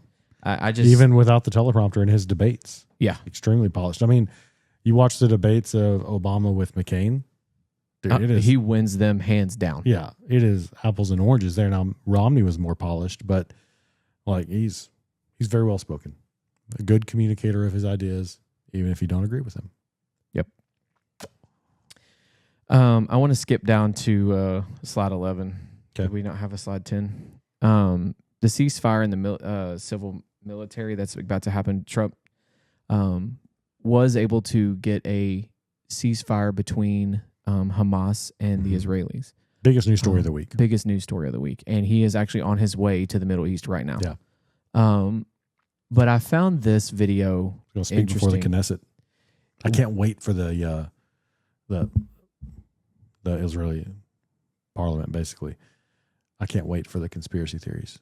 American president speaks before the Knesset. Has that ever happened This is before? what this means. I don't know. I don't know that I can. I don't remember it happening. I don't no. remember a president even going to the Middle The East. president. Well, going to the Middle East is one thing. The president going to Israel is a smaller. You funnel that down a little further, and then speaking to the Knesset. That's going to be a big Is deal. that going to happen tomorrow? And I hope to see hostages released tomorrow or Tuesday. Right. There's 20. We hope to see all of them alive and released. But And J.D. Vance released today that they were still looking for the remains of several. Mhm. And they were not sure if they were going to be able to find them. Yeah. To get them back to the families. But the clip that we're going to play now, there's not really any talking. And I'll kind of, if you want to play it, I can kind of talk over it. What you're seeing is the thousands of displaced Palestinians headed back towards Gaza City after Israeli troops began to withdraw. And this was all over the internet as far as like the mass movement of human beings back into the Gaza Strip. yeah. This was all over the internet.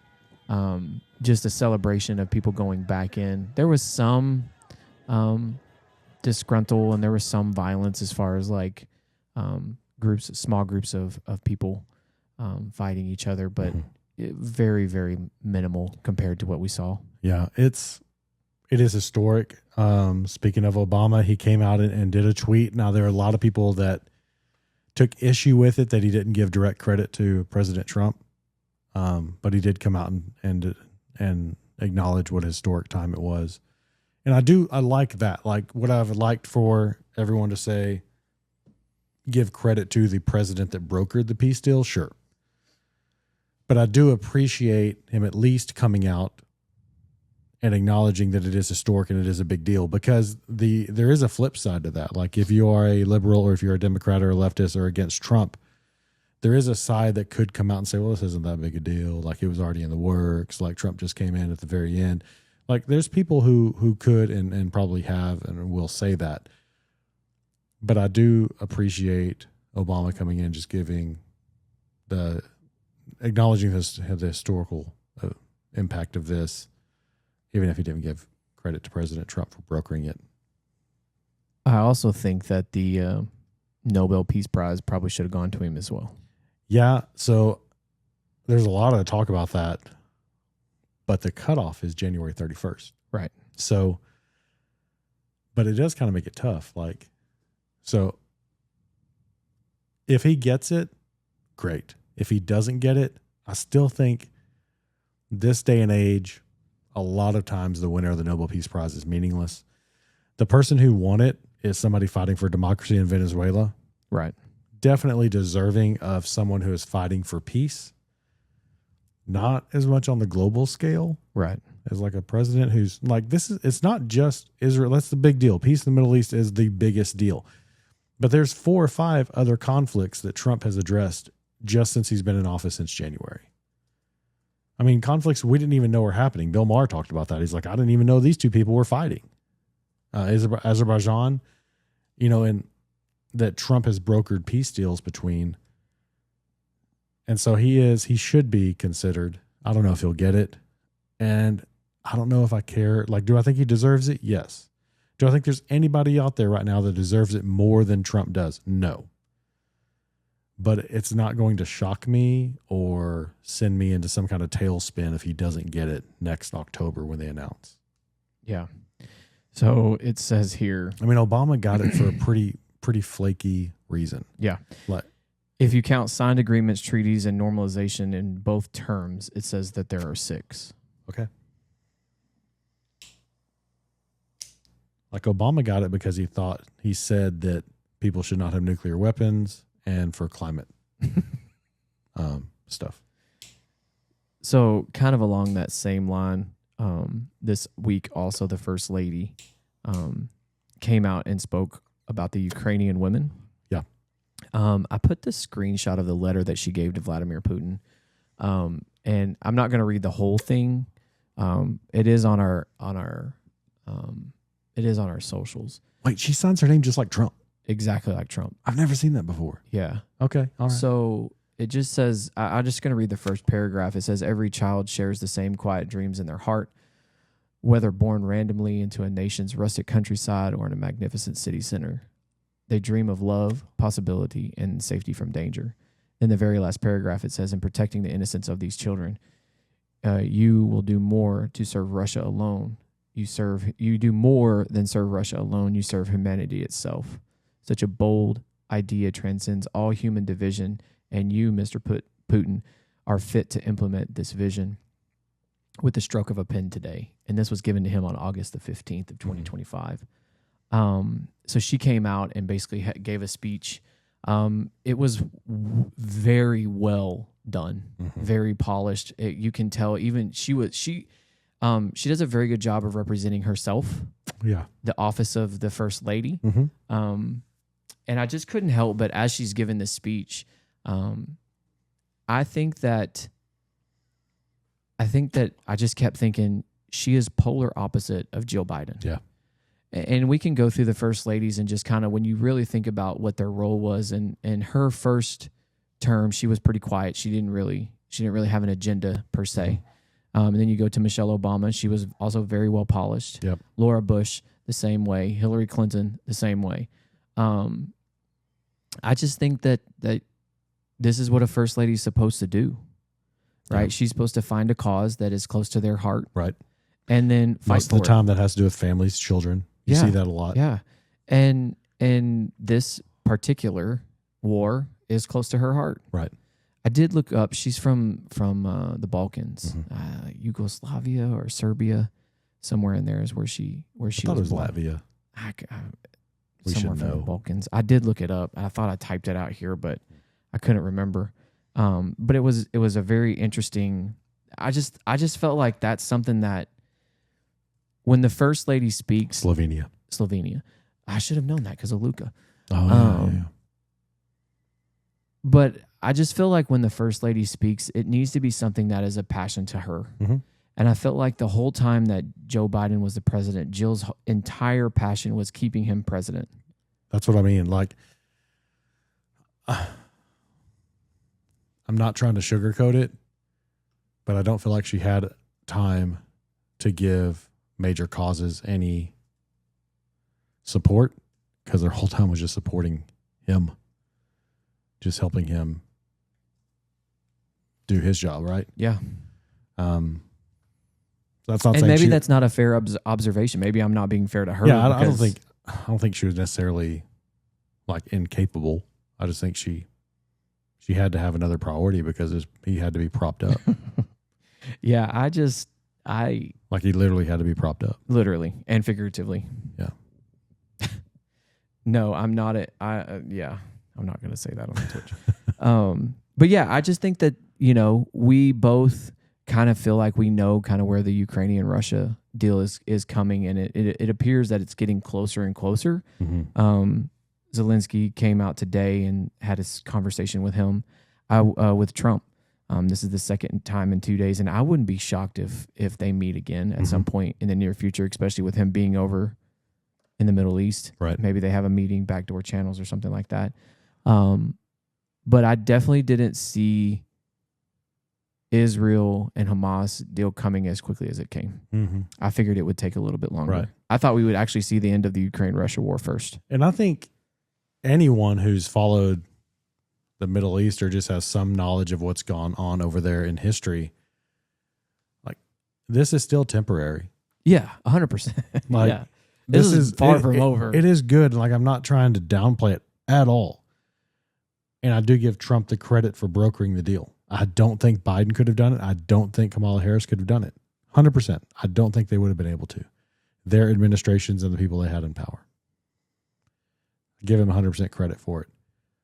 But there's going to come a day, and I don't know how many years it is from now, when you're going to see rockets going into Tel Aviv again. Yeah.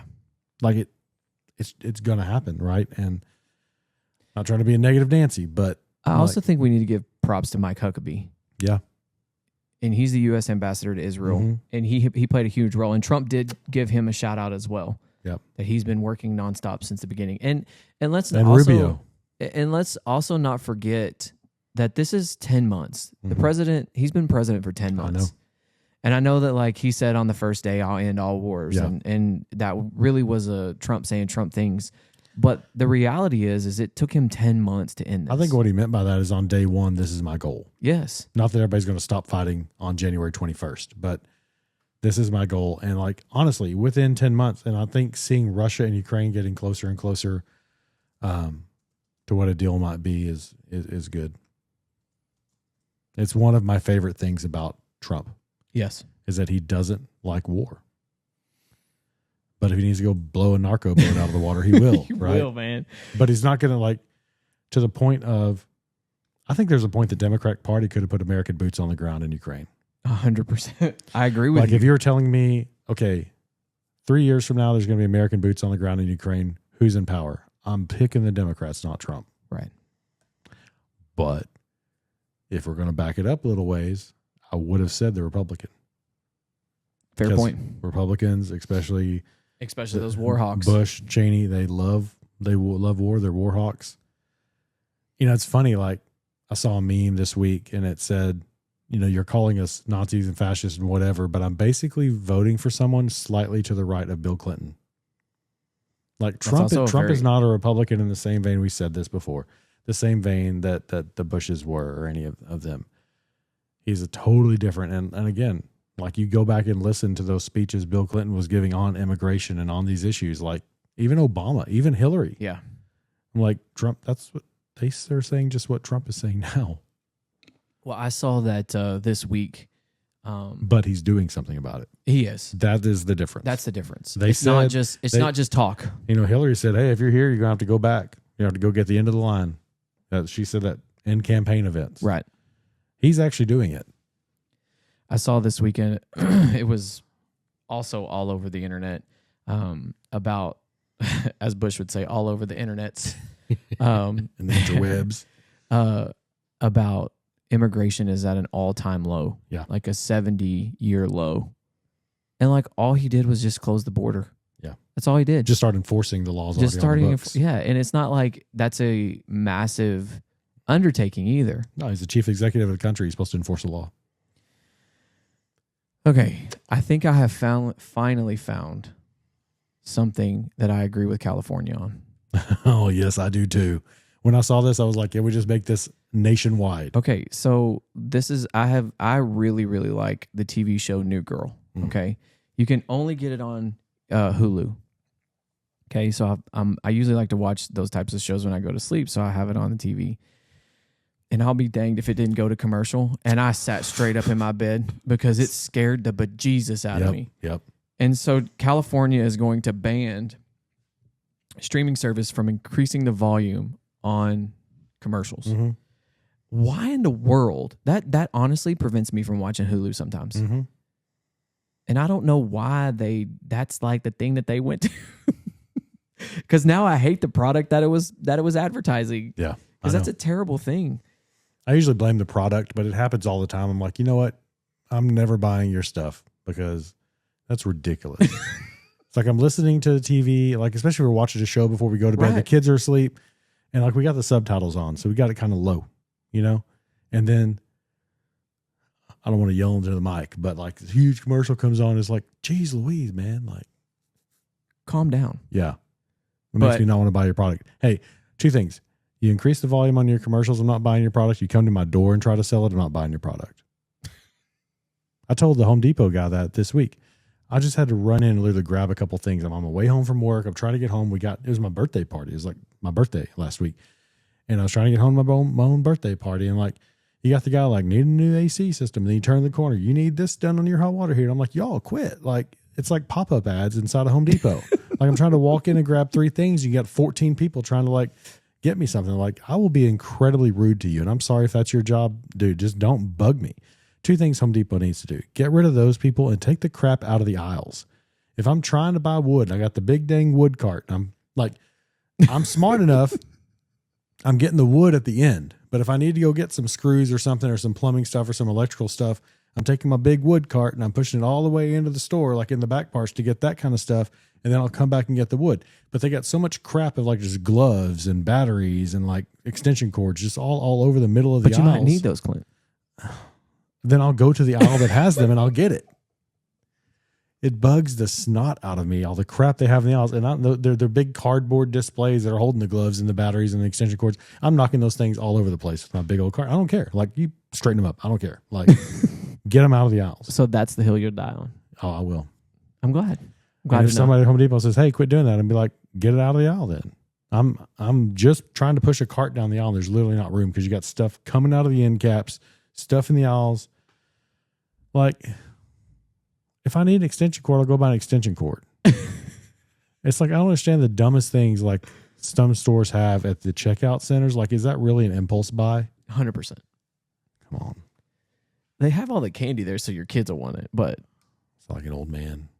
That was very old manish. I like the way Home Depot is organized. I had no idea that would get you so fired up. It gets me fired up. I spent a lot of time. We just did a big remodel. I spent a lot of time there. No, it's not a remodel. It's projects. Okay. But I am glad. I agree with you, though. I was like, man, maybe Texas needs to take this one from California because. Yeah, I need everybody to do that. All right. And I want to talk about, can we talk about the Senate unanimously repealing the 2002 Iraqi war resolution first before we hop into the Congress stuff? Yeah. And it wasn't a real vote. It was a voice vote. Correct. As part of the Defense Authorization Act. Correct. But unanimous. Correct. How often do things happen unanimous in the Senate? And that went very quietly, by the way. Yeah. So this was actually voted on in 2023. Mm-hmm. And then it passed the House. One legislative body passed it, and it just kind of got tabled. It did in the pass other. the Senate. It It passed was the like Senate. 66 to 30 something. So then it went to the House Mhm. now, and it has passed now. So basically, it's my understanding that there were some senators who were upset that Trump went and bombed Iran without the permission of Congress, because the only people who can have a declaration of war, which would kind of sort of is Congress. Right. So there were some senators and some House representatives who were upset about that, Mhm. and that could be debated, Mhm. right? I don't believe that was an act of war, but you're pinching pennies, or Yeah. going through a fine tooth comb. So I found this very interesting because this also went along in 1991 Yes. as well. I can't remember They're the both Iraq both Iraqi war wars. resolutions. Yeah. So they are now no longer on the books. Mm-hmm. I found this to be very interesting because you're limiting the power of the executive branch. Yeah. And yet we still have people saying no kings, no kings, no kings. Yeah. And the legislative body just literally went in and took away Yeah. part of the executive branch. Mhm. And I found that very, very interesting. Yeah. And I don't disagree with this, by the way. No. Like, I think that they should have limited power as far as like that checks and balances is so vulnerable. Right. And I didn't even know that this was still on the books. They also repealed part of the 9/11 stuff as well. Yes. That was kind of like a subtext of this. Mhm. But I think that this should have been done a long time ago. Right. To be perfectly clear. And as a note, it's a part of one of the appropriations, the defense appropriations bill is going through right now. So Trump will have to sign it. Yeah. Limiting his own power. And he will. And he will. You know? And that's the other thing, too, that drives me crazy. Apparently, there's supposed to be a No Kings protest across the country on the 18th. Why do they do these after something good happens all the time? It was like, I forget what it was on the last one. I should remember this. But now this one, it's like Trump achieves peace in the Middle East. All right, let's get them No Kings protests fired back up again. Well, and literally, they just limited his power. Right. They're right. going to limit his power. What has happened? Like, do you not like him blowing narco boats out of the water? I don't know. I just can't. feel like they just want something to just complain want about. something to complain about, something to put themselves in the news. So And like 4 people show up. I saw the one in Richardson, which is a suburb of Dallas, so kind of close to us. And it was literally, I'm not like using hyperbole. It was literally 4 people. yeah, they had one in Greenville. There's going to be one in Greenville too. There's a People these years. There was more people on the opposing side, I can imagine. counter protesting than there were on the No King side. Yeah. I might drive over there just to check it out. Wait, hold on. Is that on? What day is that? That's a Saturday. Nope. Sorry, busy. Yeah, I was gonna say you could live stream it for the pod. No, I got stuff going on that day. Everybody else does.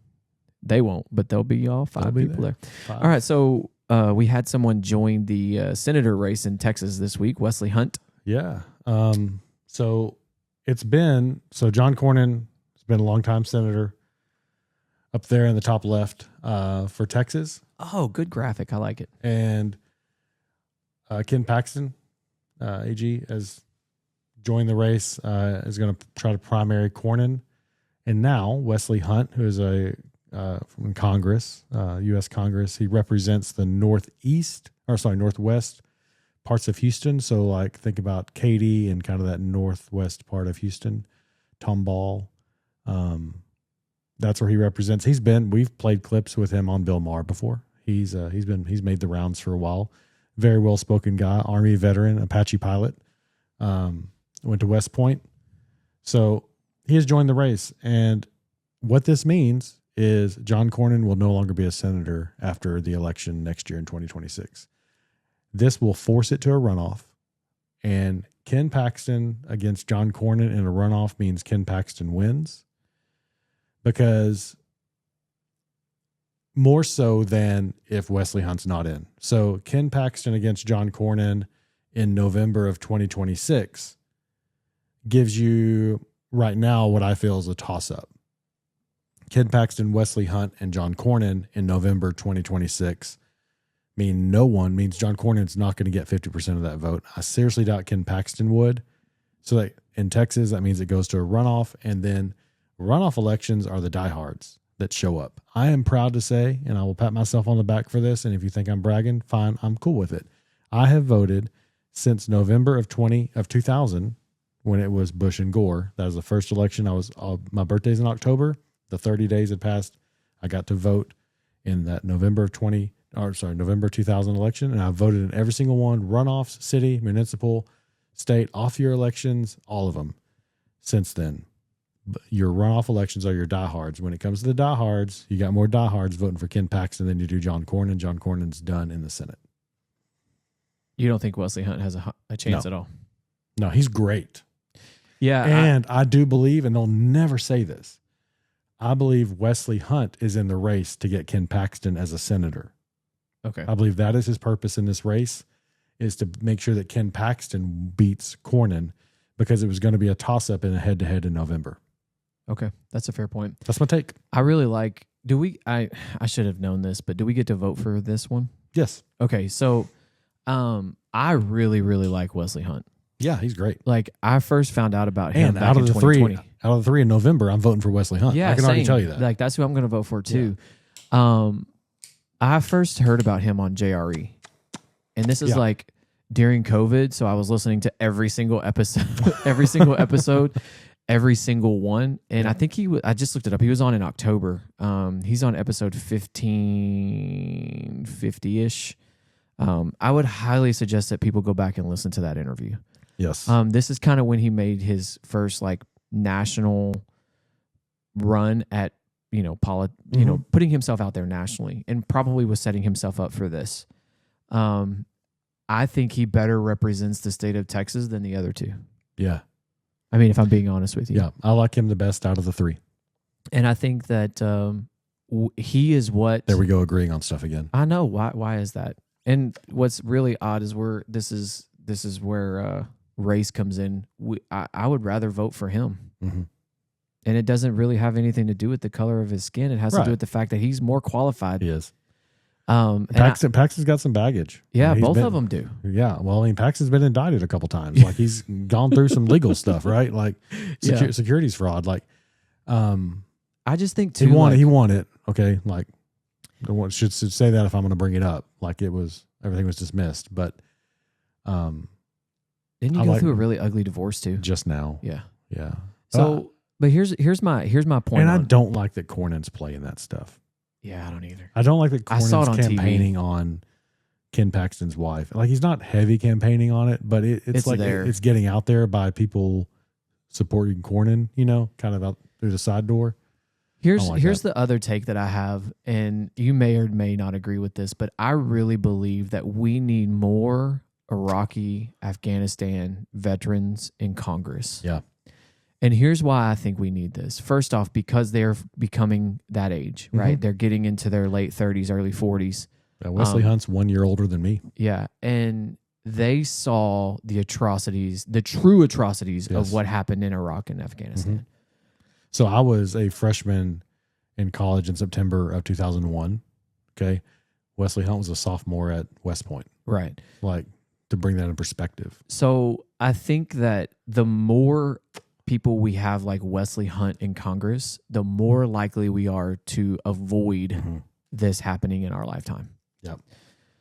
I also think he fits a age and look of people that I want in Congress. Mm-hmm. The two on the top, it's time for those types to go. Yeah. I mean, Ken Paxton's going to be our senator. I'm calling it right now. John Cornyn, man, and the thing that I don't like about John Cornyn is pulling a Colin Allred move. You remember whenever Colin Allred, close to the election last year, started acting more conservative and started saying that he didn't actually want boys playing women's sports and stuff, when he was on the record 100 times saying that we should do that. And like John Cornyn in 2016, and then after Biden became president in 2020, like, really was not in Trump's camp. And that's why, if you listen to all of his ads, first of all, he's running a lot of radio right now, which means he knows he's on the ropes. If you're running it this early, a ton of radio right now. He's got a lot of money, but he he's kind of changing his stripes a little bit because Trump is popular.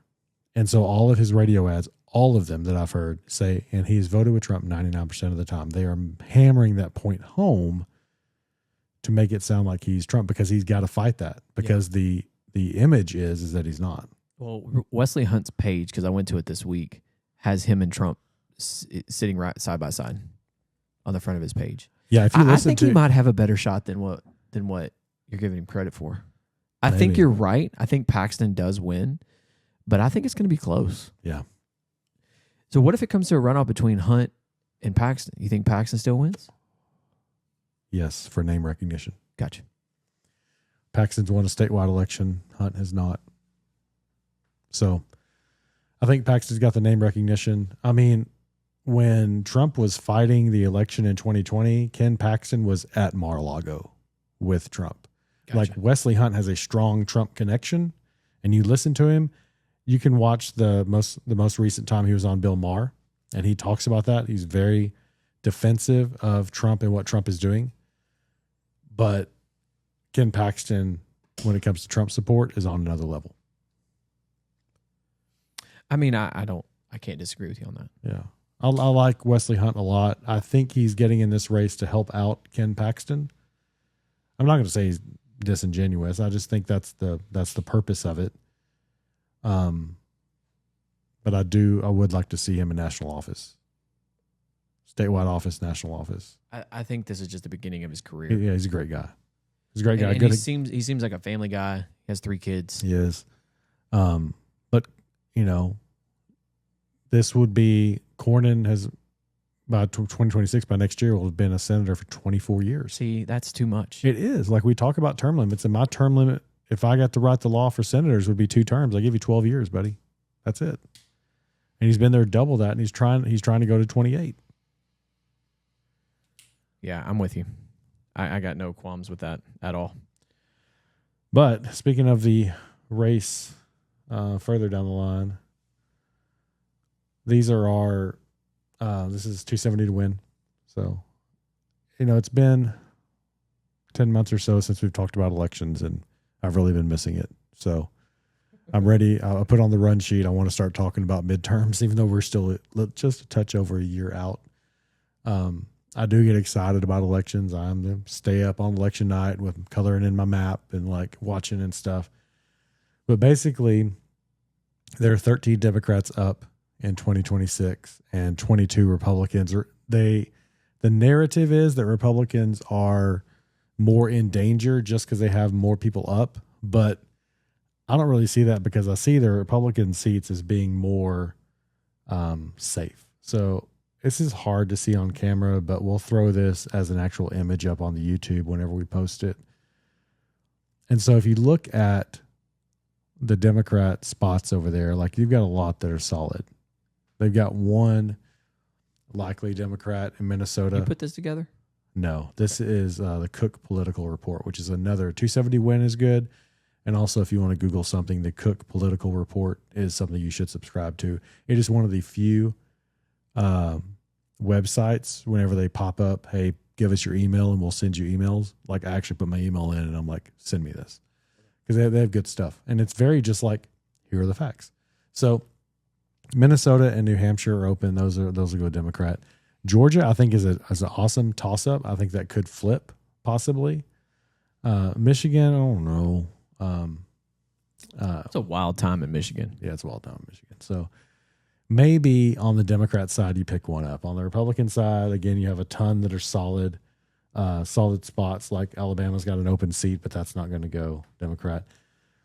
Iowa and Cornyn are still going to stay Democrat. Maine, Republican. They're going to stay Republican. Republican, sorry. It's all right. Susan Collins is retiring in Maine. I'm not of the opinion, like the Cook Political Report is, that even leans. I would have Susan Collins over in the toss-up column. I think that's a potential possible. We'll see how things go. Maine is a different kind of state. Susan Collins is very, very liberal, very moderate, I should say. And she has voted with the Democrats many times. Has been no fan of Trump, and she continues to get elected. So that is your voter base. And so depending on who they put up, I feel like the Republicans will have to put up a moderate to keep that seat. I think Ohio stays with us. North Carolina, I don't know. So I honestly think like the Republicans could pick up Georgia, but maybe lose a Maine or North Carolina. And we could still wind up 53-47 after 2026 in the Senate. I wanted to do this for the House, but with all the redistricting going on, you don't know. I couldn't make sense of it. So we'll get into it, but the way too early predictions for the midterms next year, about a little over a year from now, a year and a couple weeks from now, I think the Senate probably stays. I think the Republicans maintain their majority, probably stays at the 53-47, could be a 54-46 or a 52-48. But honestly, a 52-48 is okay if that Maine Susan Collins gets replaced with somebody who's actually going to vote with the Republican Party. Right. Because a lot of times that's what keeps, even though we have a majority from legislation going through, because she's voting with the Democrats. So I think that's probably what's going to happen.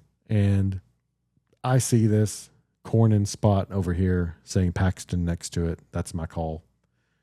I'm not as invested yet in the other races to make a call on those, except to say that I think Maine Susan Collins is more in the toss-up column than in the leans Republican column. I'm not near as knowledgeable about these other races as you are, but I enjoy looking at a good graph and definitely a good map. Can you go back to the map? Mm-hmm. Huh. For some reason, I thought Pennsylvania was up. No, so Fetterman and 28. He is, and then the other one, gosh, what was his name? It's not Cassidy. That's the Louisiana. Callahan, Cassidy, something. I forget. He just won, and it was a close race, and the guy didn't concede forever and ever and ever. But that was an open seat that he just won in 2024. So Fetterman's up in 28, and the guy that just won is up obviously in 2030. So this makes it so much easier, by the way. Yes. Yeah. I love having the screen. And we'll throw these graphics up officially on the YouTube. So you can see them on camera, but we'll make it a little better. Yeah, all these states have one.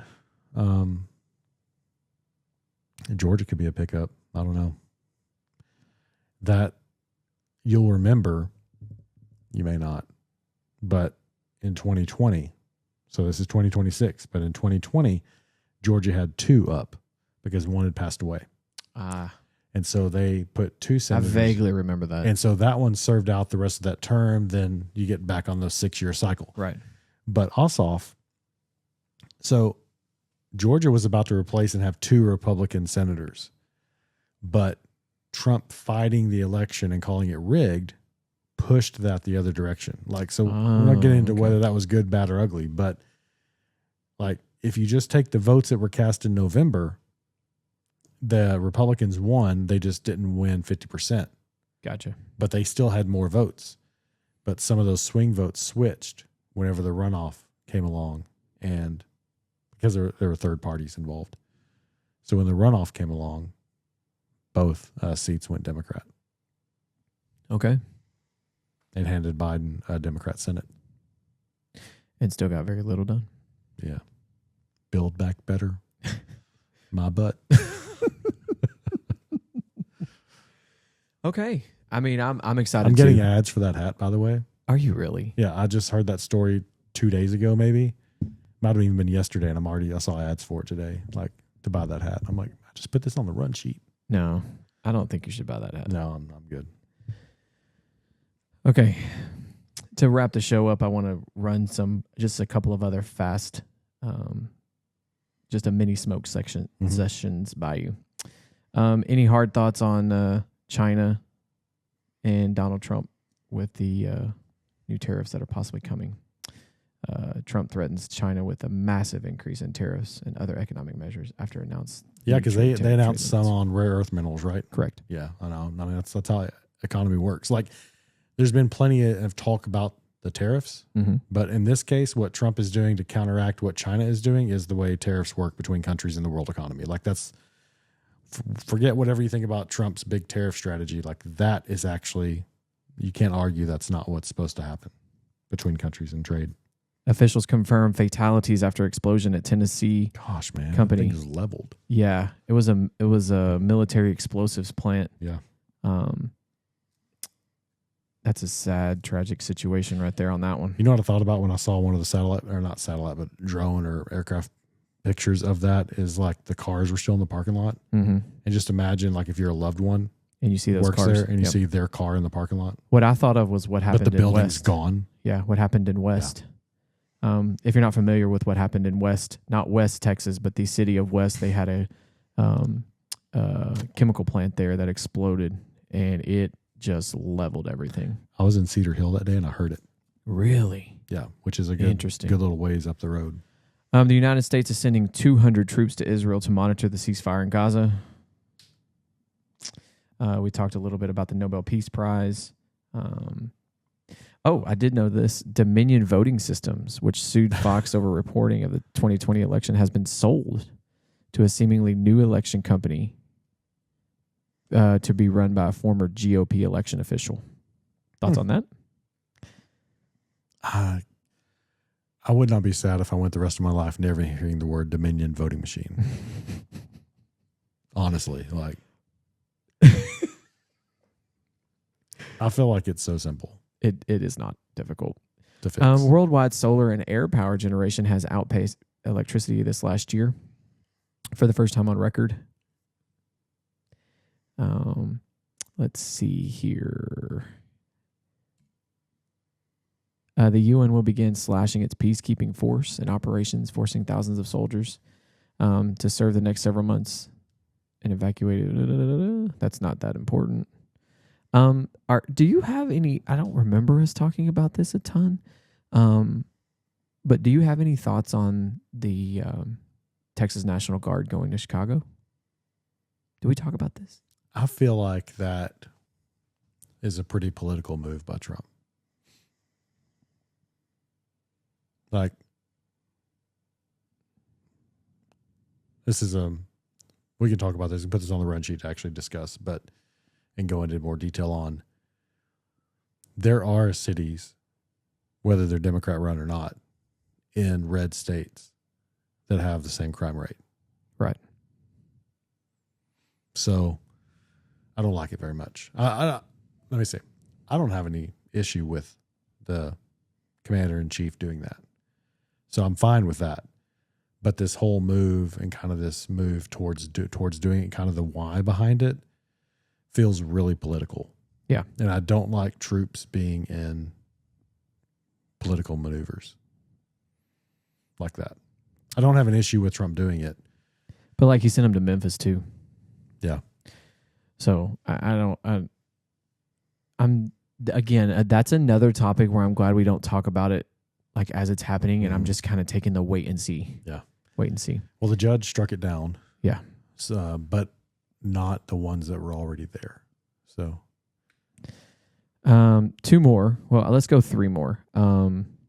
Texas top criminal court paused the execution of Robert Robertson, excuse me, just days before he was set to become the first person in the United States put to death for the murder conviction tied to a diagnosis of shaken baby. We did? Yeah. I don't remember that. Yeah. I'll have to go find the episode number, but we talked about that. Texas case. This one, that was just recently, October 9th. Greg Abbott and other cities, by the way, in the state of Texas, orders Dallas and other city-states to remove the rainbow crosswalks or lose funding. At first I saw that and I was like, oh, that's Abbott being Abbott. But then I thought to myself, no, like it's a crosswalk. It needs to be white. Houston already did this quietly before Abbott ordered it because they repaved like that section of Houston. They repaved the roads, and when they put the crosswalks back, they just did them normal crosswalks. So I don't remember if we talked about it on the podcast or we talked about it in person, but we accidentally got stuck in a drag queen in the middle of Austin. Mm-hmm. We were walking from the Parade. conventions. Yeah, it was a parade. We were walking from the convention center back to our hotel, and we accidentally walked through it. Mm-hmm. And I did not know that was going to happen. Mm-hmm. And I wish I had. Yeah. Because we would have avoided it. Right. And it was just like out of the middle of nowhere. Yeah. Like it just came. And I wish I had known. All right. Then the last thing that was kind of in the news a little bit, the last boat struck by the United States military in the Caribbean Sea was a Colombian with Colombian citizens inside. Colombian President Gustavo Petro said on Wednesday. Mm-hmm. I still don't have a problem. If they have Or the citizens bringing drugs into our country. That's what I was about to say. You know? I still don't have a problem with them blowing up drug boats. But yeah, it's kind of... And honestly, like President of Colombia, you shouldn't either. Like, these are criminals in your country too. Yeah. You're just not doing anything about it. You're just not stopping it. Yeah. But one last thing. Do you have any problems with the Argentinian bailout? I don't know what you're talking about. Hold on. I just scrolled We're past bailing it. out Argentina. Yes. Where is it at? There's a West Wing episode about that. Oh, I'm still watching that, by the way. I'm like episode 11. You're taking a minute to get through it. Yeah, because I told you I want to watch it where I can actually pay attention to what's going on. Your first time through, yeah. And so I'm trying not to fall asleep whenever I'm watching it. And so like when I have a moment to engage in a here it is. The Trump administration confirmed that the United States has bailed out Argentina. Scott Bessent said that he directly bought Argentinian pesos in global currency markets in a bid to relieve the pressures of the nationals embattled with President Javier. I believe it was $20 billion. This is a paywall, so I can't go click on it. But I believe it was $20 billion. Yes, $20 billion. You have a problem with that? No, that's what we do. Any big plans for you this week? It's fall break for you. Or your family. Not me. Your For family. my kids and my wife, it is. I'm going to work tomorrow. And then you're headed to Vegas. We're going to Vegas, yeah, this weekend. So, well, happy birthday, by Thank the you. way. And we have let's see here. Also the West Wing episode where President brings the two presidential candidates in to share with them what they will be inheriting. Oh, after they were sworn in. Yeah. I wonder what episode that is. I can't tell you who wins because I can tell you who he brings in. Oh, well. 'Cause I don't want to tell you like who it is. I am still watching it, but like I said, I'm trying to watch it when I know I'm not going to fall asleep, which right now, when volleyball season ends, which by the way, we had a good week. When volleyball season ends, I will have a lot more time on my hands to just I won't be as exhausted when I get home. Yeah. So, but yeah, we had our first club volleyball parent meeting tonight, which nothing against the club we're playing for right now, but I just despise parent meetings in general because you always have that one parent that asks a lot of stupid questions that they're going to answer and then because they're not paying attention. Mm-hmm. But the current people we play for is pretty quick. So it was like 45 minutes, which is pretty good. So yeah, there's play our first tournament next week. See if I can find the clip, but there's a thing where Josh Lyman, who plays the deputy chief of staff, talks about we're bailing out Mexico in that episode. But Gotcha. while we do that as an American superpower, but when we do these things, in this case, we essentially made a bad investment. It's not like we just gave away $20 billion. We just gave them $20 billion US dollars, which are much more valuable. Well, not valuable because it's an equal swap for the currency exchange rate, but that hold their value actually are worth something. Right. Versus their currency is not worthless, but we just exchanged. We just bought some of their currency. So, if the country gets back on its feet, then we could do that swap back and it'll just be a even swap. Or if they don't, then we just made a bad investment. Okay. Great explanation. I would not have done that. Oh, no. They sent us something. Hold on. Oh, I can't click on that. It won't. For the Twitch that just sent us that link, I can't click on the entire link. It is not available to open. Oh. They sent us the clip. I will share that. There it is. Okay. Yeah, it's a they They said, "Boo, just watch the show." Okay, I'll try to watch the show. I promise. It's a Is it great in show. season 1? Is it Twitch? Is it in season 1? I don't remember what season, but it's in the early ones. So, but yeah, it's we got that wedding this week, and I'm excited about that. Gonna have a good time, and then That's been 3 months since I've been in Vegas. I'm missing it, so you'll have to let us know how the that episode is in season 2. Well, Yeah. I'm a little bit away from season 2, so it'll be a minute. I'm interested to see how the tourism is because I've heard it's not. Yeah, I see so that. I great. see that too. I'll let you know. I'm excited. All right, have a great week. See you.